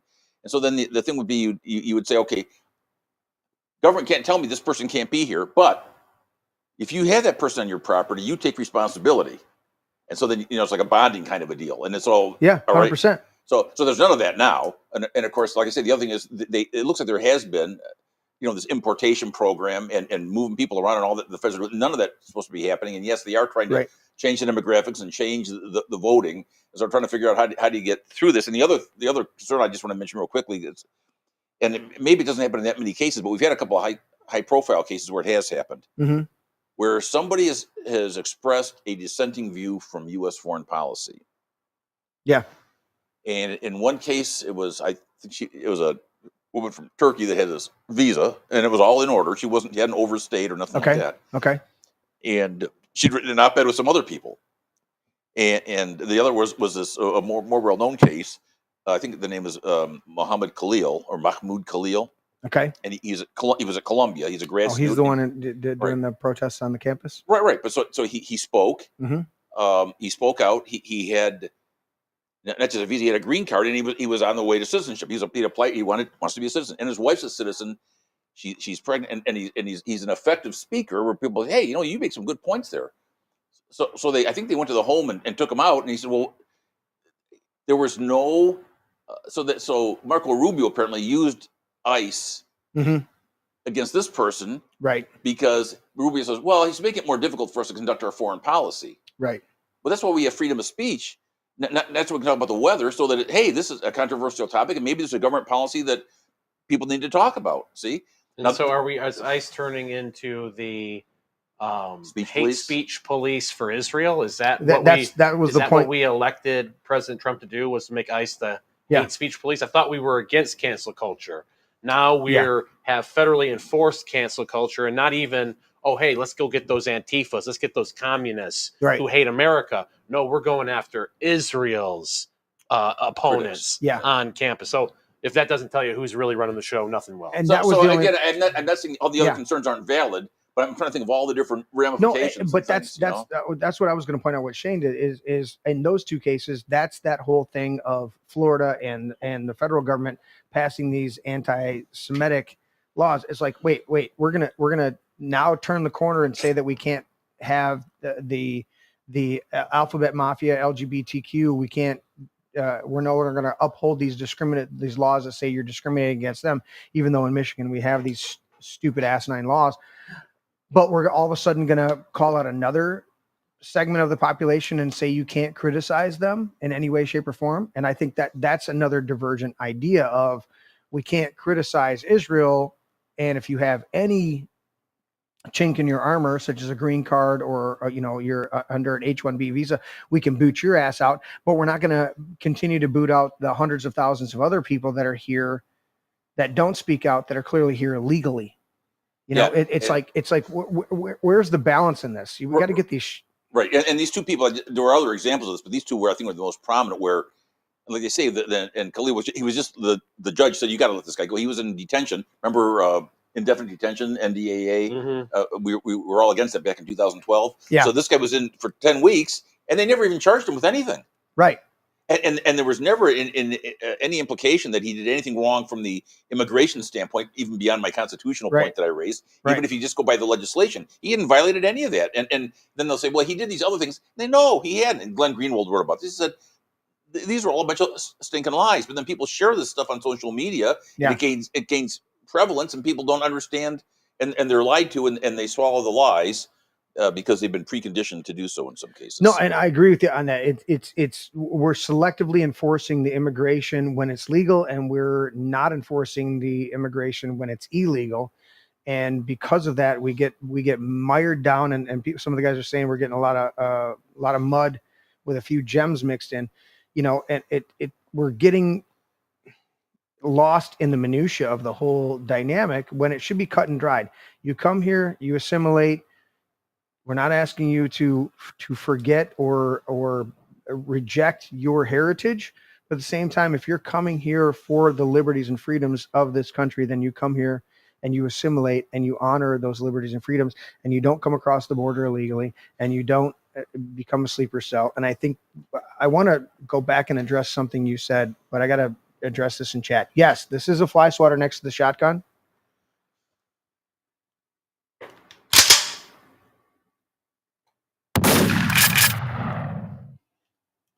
That is a fly swatter next to the shotgun. And yes, that is a saxophone down there.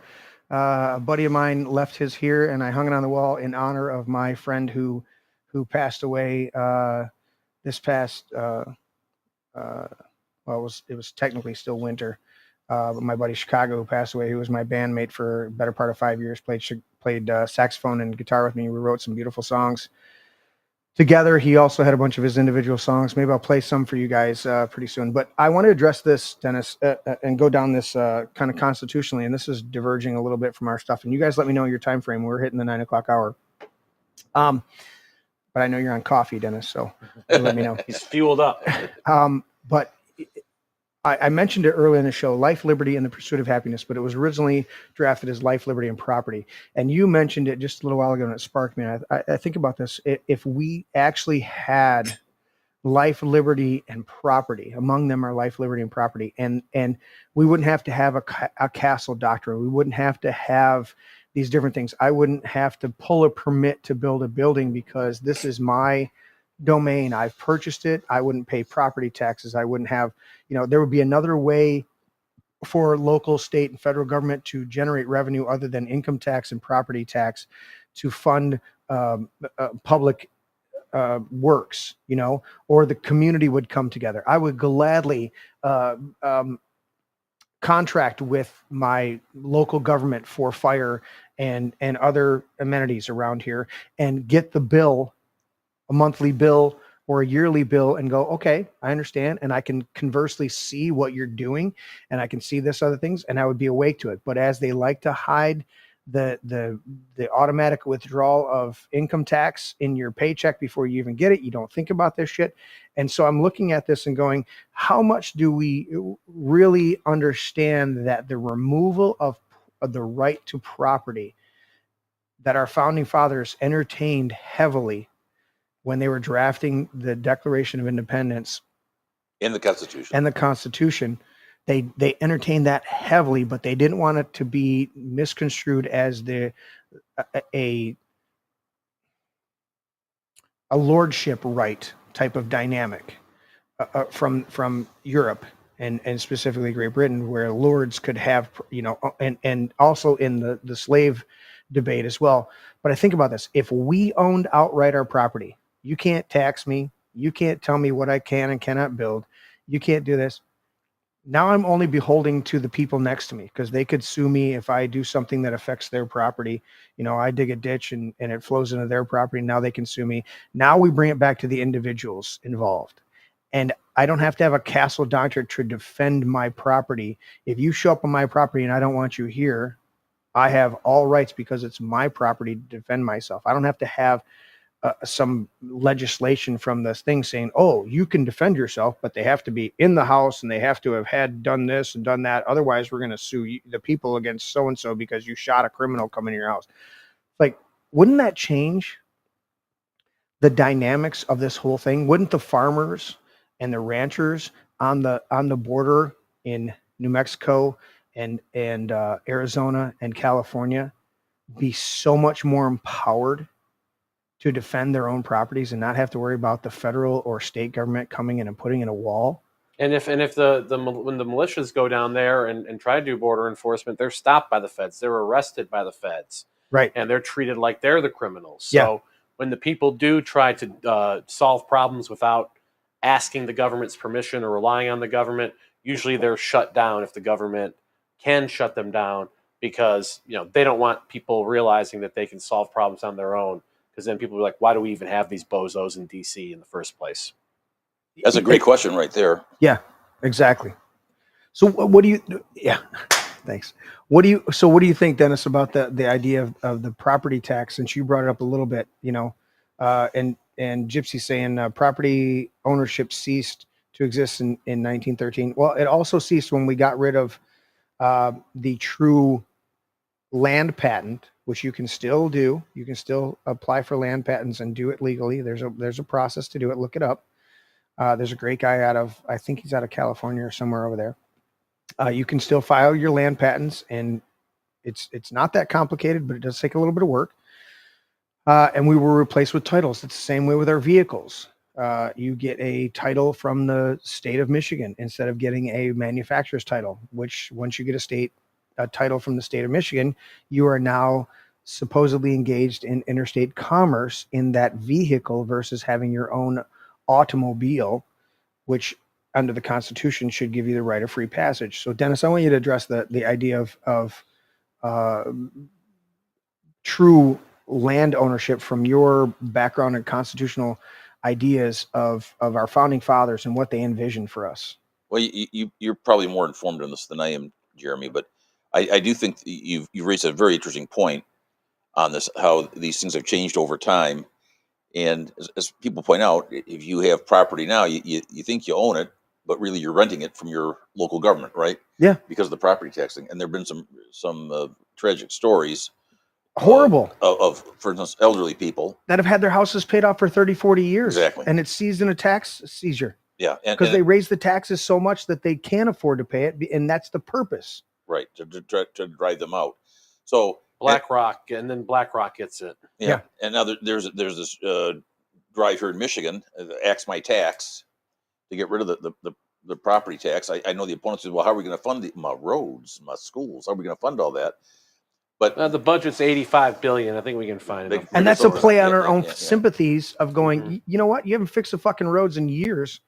Why do I think you need my taxes to fix them now? Well, and what could well happen is Frederick Bastiat in the law said, I think this is useful for this discussion, as a general perspective. Yeah. So Bastiat wrote, talking about what the law is, and he was battling with the socialists in France. He died tragically as a very young man, I think in 1850. I think he's only 49. But he said the socialists would say, if we don't want the government growing wheat, we're against people having bread. Right. Yeah, And so he said, well, the farmers grow wheat. And so the more that you get into the situation where you have, rather than a politically mandated or governmental situation providing a good or a service, and some people, the anarcho-capitalists, say you can do this for everything, including security, without getting into all that. So maybe if we went more in that direction, I mean, there was education before we had the mandatory government schooling, right? And the education, I think, was probably a lot better than we often give it credit for. Yeah. I mean, granted, there were some people that had really top notch, and maybe say other people maybe couldn't get all that, but they had a lot of knowledge, and people were maybe their ability to read and write and to understand concepts and to do mathematics and all this. So their education was flourishing before government took that over. Mhm. And you might see a similar thing here. In fact, even in cases where people say, well, what would happen in like poor neighborhoods? Well, we had the case here in Michigan not that long ago where the one fellow said, I want to give $200 million to the Detroit schools to help to educate. So people in surrounding areas would say, hey, do we have neighbors where, maybe they need some help with getting the schools all set up and run the right way? People would help out because that's the way people are. They are naturally, particularly in America, but I don't think it's just here, but naturally generous, and they're able to see, particularly successful people, maybe to see self-interest in a more enlightened and broader perspective. Mm-hmm. And so I believe that what's happened here, both, and is probably ties into what you were referring to, Jeremy, though I'm not able to speak to it quite as specifically as I think you'd like me to.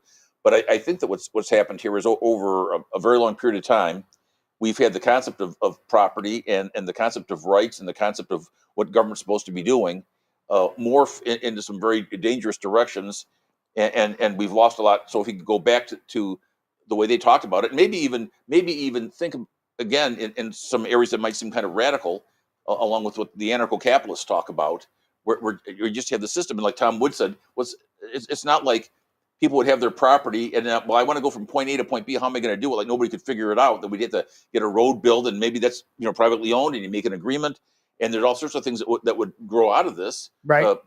There has been private law in a number of different societies that apparently worked out quite well. Maybe having that would turn out to be a much better situation than we have now, which makes me reflect on a video I saw part of it last night from a speech at Mises done by Robert Higgs, the great philosopher. Mm-hmm. Who, to sum it up, he said the state is too dangerous to tolerate. So perhaps what we're looking at here is the state, which takes for itself this monopoly of sovereignty, away from God and away from the individual rights. Mm-hmm.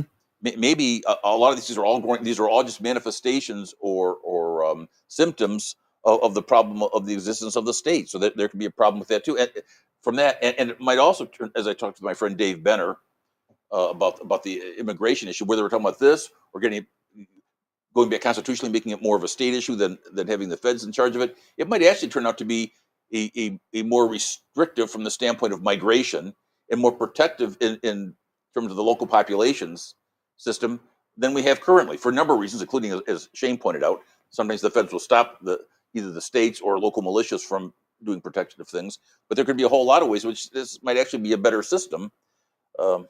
Anyway, that's my thought on that. I think decentralization will generally give you better outcomes than concentrated power, centralized government in Washington, D.C. Well, and so I threw you on there with and I thank you guys. I think it was Gypsy Magic said a loyal title. I didn't use that phrase. I used land patent, but a loyal title. But yeah, you can still obtain a land patent or a loyal title for your property. But if you're got a loyal title, you can build a moat. You can do whatever you want. You can have landmines.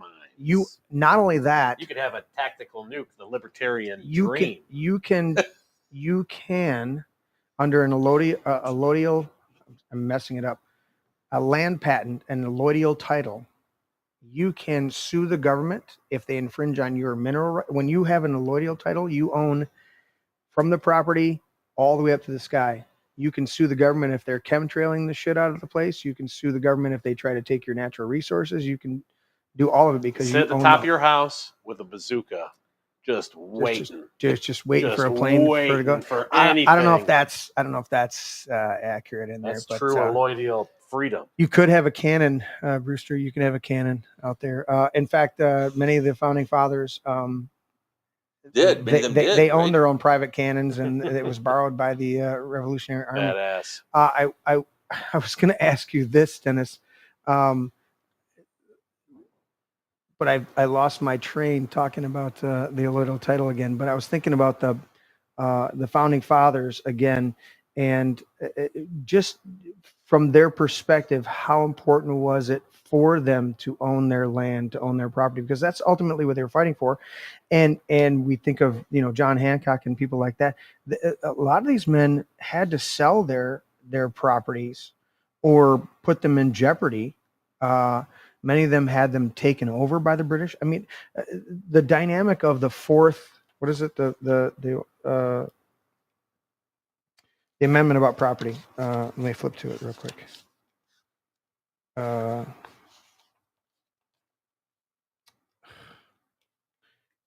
The right of the people. No, it's the right of the people to speak. The Fourth Amendment. The right of people to be secure in their persons, houses, papers, and effects against unreasonable searches, seizures. Shall not be violated. No warrants issued. So basically, and that's not the only one. There's another one in here talking about it where, well, Third Amendment, no soldier shall be. But they had the revolution, the British soldiers coming in and just taking their houses. So there's a couple different provisions, not only in the Constitution, but in the Bill of Rights that talked about property protection. And we've had this incremental bullshit taking over to where we've had seniors that have lost their property simply from back taxes from local governments that assess their property and raise their tax rates. And they end up can't afford it. They're on fixed incomes. They're in this whole socialist, Social Security program. And so I look at that from your perspective, the founding fathers. That's what I was trying to get to. Not talking about necessarily the land patent, but just your perspective of how important it was for them to own their property. And that's what they were fighting for. Because when you don't have an ownership, and I think that's a problem with our voting, I think our voting, you should have to pass a civics test.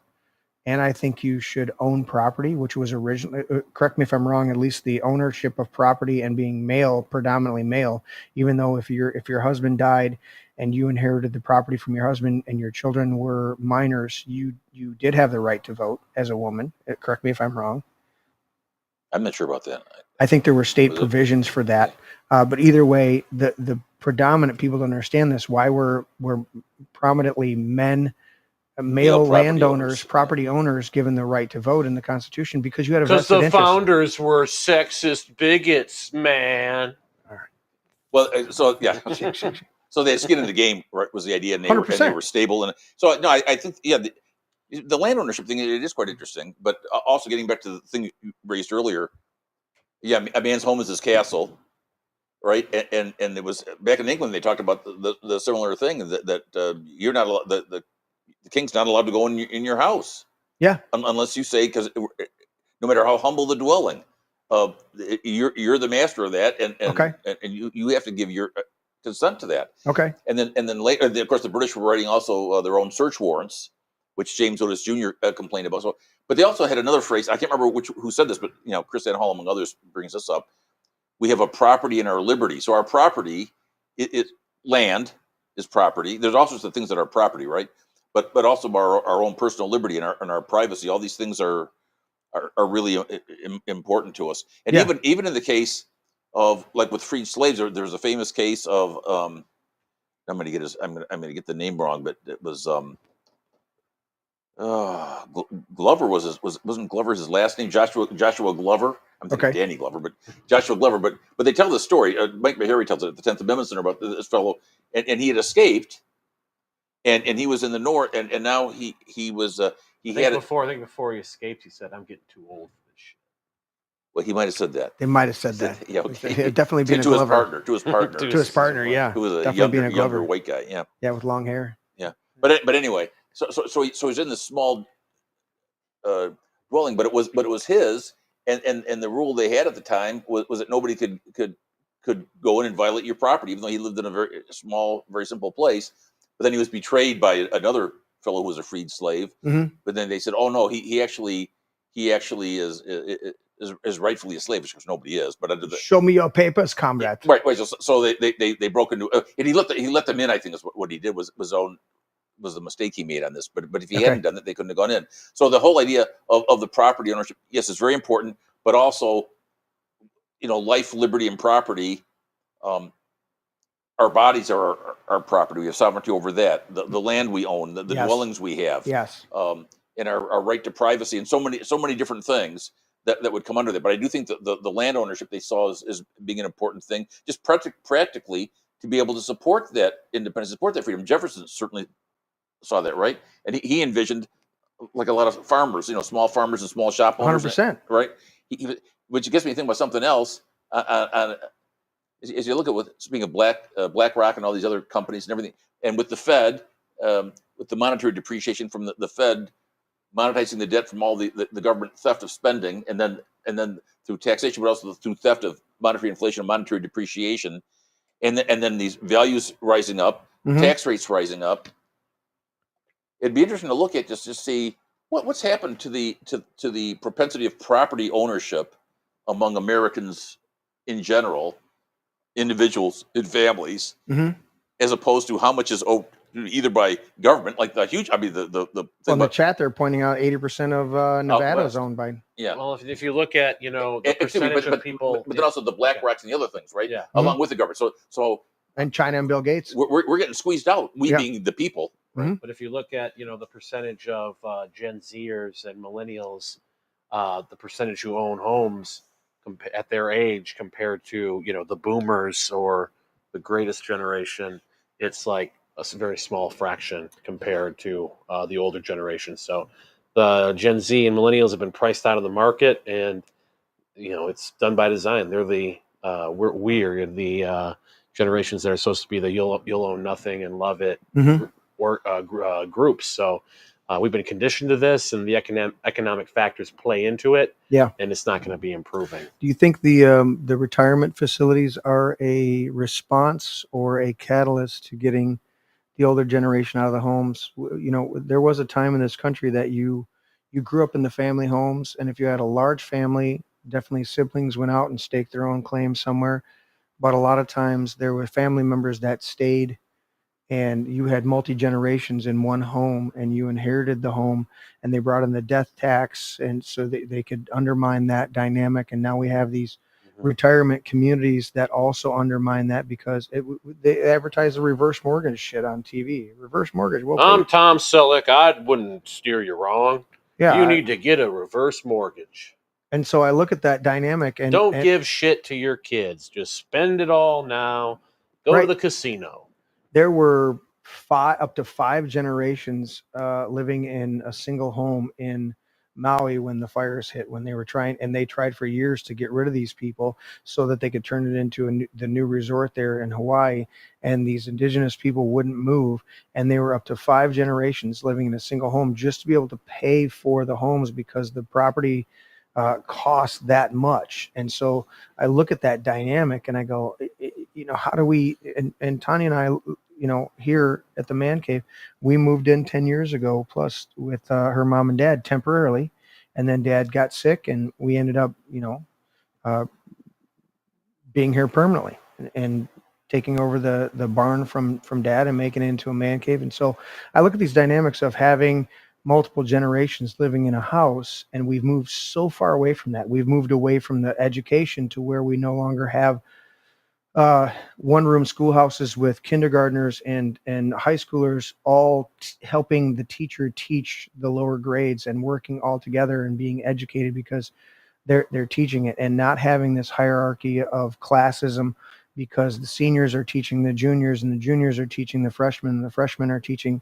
It's going all the way down, and every kid's helping the kid below them to come up, and you had these dynamics of community and everything like that. And I think that's one of the huge things we've lost, along with property ownership. We've lost that sense of community.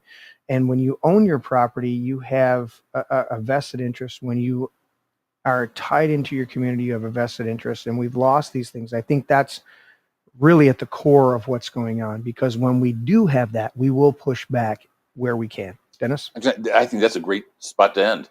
Yeah. For a couple of reasons. One is, man, you really nailed it. And two is, Bruce is pointing out, dude, you guys have been under 3.5 hours. Yeah. But I think a lot to think about, and that's a great point. I think we should end here and say amen. Praise the Lord that we were able to do this and that you provided that wonderful perspective, Jeremy. Final thoughts? I appreciate it. Yeah, give me a final thought here. I got Sign can you it. pull up Defend the Delegates? I can. I'm going to give it. What? Why? This is something I'm working on My with. overhead camera's dead. What the hell? Something I'm working on with Dennis Marburger within the Republican Party. We've been alerted that there's a push to remove the rights of the delegates. Pesky delegates have not gone along with leadership enough. Thank you, sir. They've have their own brains, their own minds. They Which one was that on here? Was that the last one? Nope.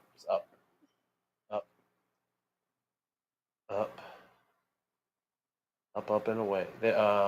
Bipartisan, defend the guard. No, right there. One more. Defend the delegates, right there. One more. It's up. One more. That one, down.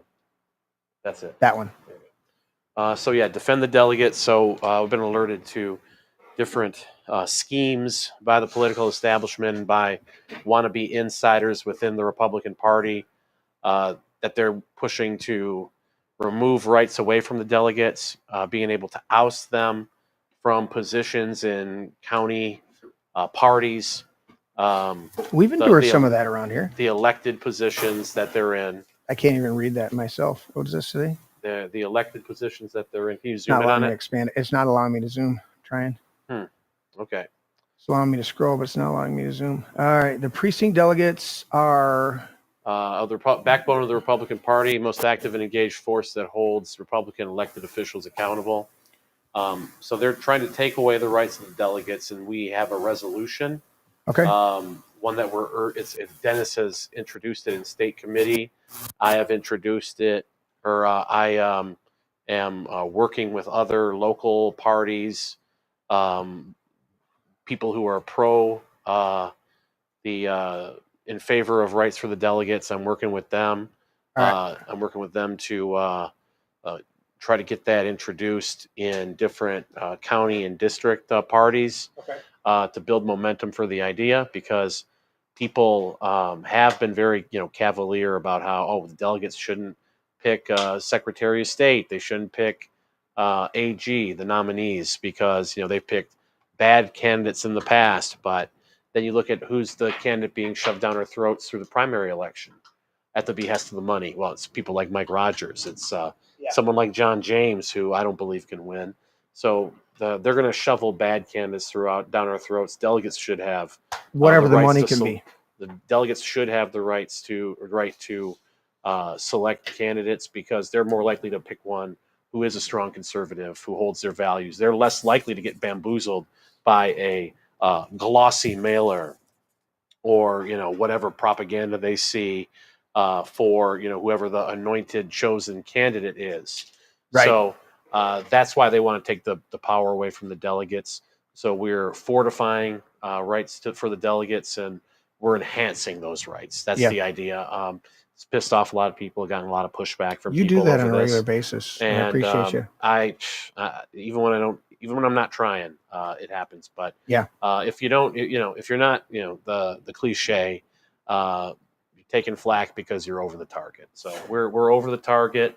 Yep. These people really don't like, they've gotten, just because, convention results didn't go your way. Yep. Well, go out and recruit better and get more people and win over people through your perspective. That's how you're supposed to do it.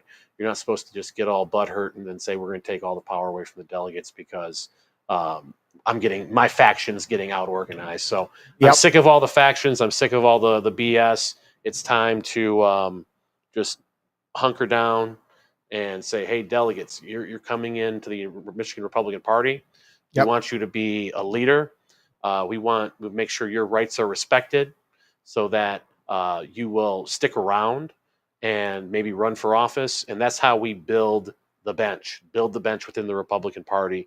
That's 100%. What the Grand New Party PAC was made to do, was to build this bench and It begins with empowering the delegates and creating a community of delegates and bringing people together, bridging those divides among the delegates. That's what we want to do. But there is a faction of people who they just want to take power away from the delegates, allow the establishment to run roughshod, and we're going to shove Mike Rogers down your throat. We're going to shove whoever the big money's anointed down your throat. And delegates are just there, glorified volunteers. And if you say something wrong that the county party doesn't like, okay, it doesn't matter that you were elected by the people. It doesn't matter what state law we're says. We're going to nullify you. You are gone. You are out, and you're not being seated at county convention. So that's wrong. And those people don't like this Defend the Delegates campaign, because it's forcing them to be exposed. It's forcing them to be exposed. They have to show their hands, and the delegates aren't going to like it. So get on board. Go to gnppac.com. Scroll down to the bottom of the page, and you can click Defend the Delegates. The resolution's on there. You can endorse it. You guys saw I put the link in the chat there. Also, the Ron Paul. And contact state committee members in the issues committee so that they can support Dennis's version of the resolution at the state level. Dennis, anything other than your amen to my last monologue? Onward and upward. Onward and upward. I would just say that among the blessings we get from the Almighty are life and liberty, and He made us free in His image. Absolutely. Right. So what we need to do is say, what God has joined together, each human being and their liberty, let no one tear asunder. And no one has they can't say, well, I voted for that. Or a popular politician say, well, I think it's going to be better or more fair if we do it my way, and you give up some of your freedom. We need to get back to being much more uncompromising about it. Less appeasement, no compromise, no surrender with the enemies of our liberty. Amen. Amen. Brothers. I'm going to go to the table shot. There we go. Appreciate everybody tuning in. Do this. Like, share, and subscribe. If you haven't hit that thumbs up button, hit that thumbs up button. Share it with your families and friends. I think we did a great show, and we've had some great shows. Whenever you guys are on, it tends to be a great show unless we have a technical malfunction. Other than that, it's been phenomenal. Appreciate everybody in the chat. You guys blew it up today. But again, make sure you like, share, and subscribe. If you would like to support the show beyond being in the chat, stuff like that, go to thealexjonesstore.com/thisismybrain. It's not that complicated. thealexjonesstore.com/thisismybrain. Any products you buy using that link, we get a small percentage of, and it helps me buy more equipment when I need to and do all that stuff. But other than that, we've had a few people that'll do super chats where we're going to get some money in the super chats. And so we appreciate it. But do like, share, and subscribe. Do all that stuff. Appreciate everybody in the chat tonight. And we'll see you guys next time when Shane lines up some more people. I love having you two, but let alone Daniel McAdams in tonight. And all the other guests that you brought. We're going to get more people. We're going to keep bringing people on to perpetrate our vast libertarian conspiracy. To undermine everything that our enemies hold dear. I can sit here and talk to the two of you guys all night long until you're like, all right, we got to go. And we've done that after the show. We'll be downstairs. It's like that's where we need to do the after hours. The afterglow. The afterglow down there. And we're like, that's just for members only, where you listen to us chat around the bar. So thank you guys for tuning in. We'll catch you on Tuesday for another rant. Dennis? Bye, Gypsy. Bye, Brewster. See you guys tomorrow. Appreciate you guys in the chat. Awesome.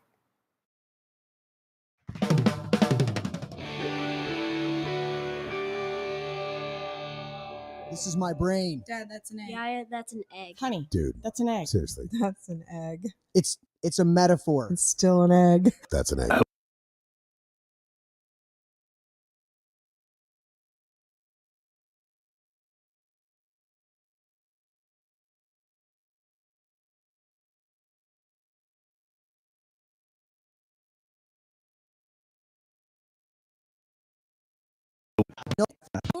Oh, some bacon. I want crepes. Have some bacon and pancakes with that egg. I'll take it with cheese. Extra large brown cage-free eggs.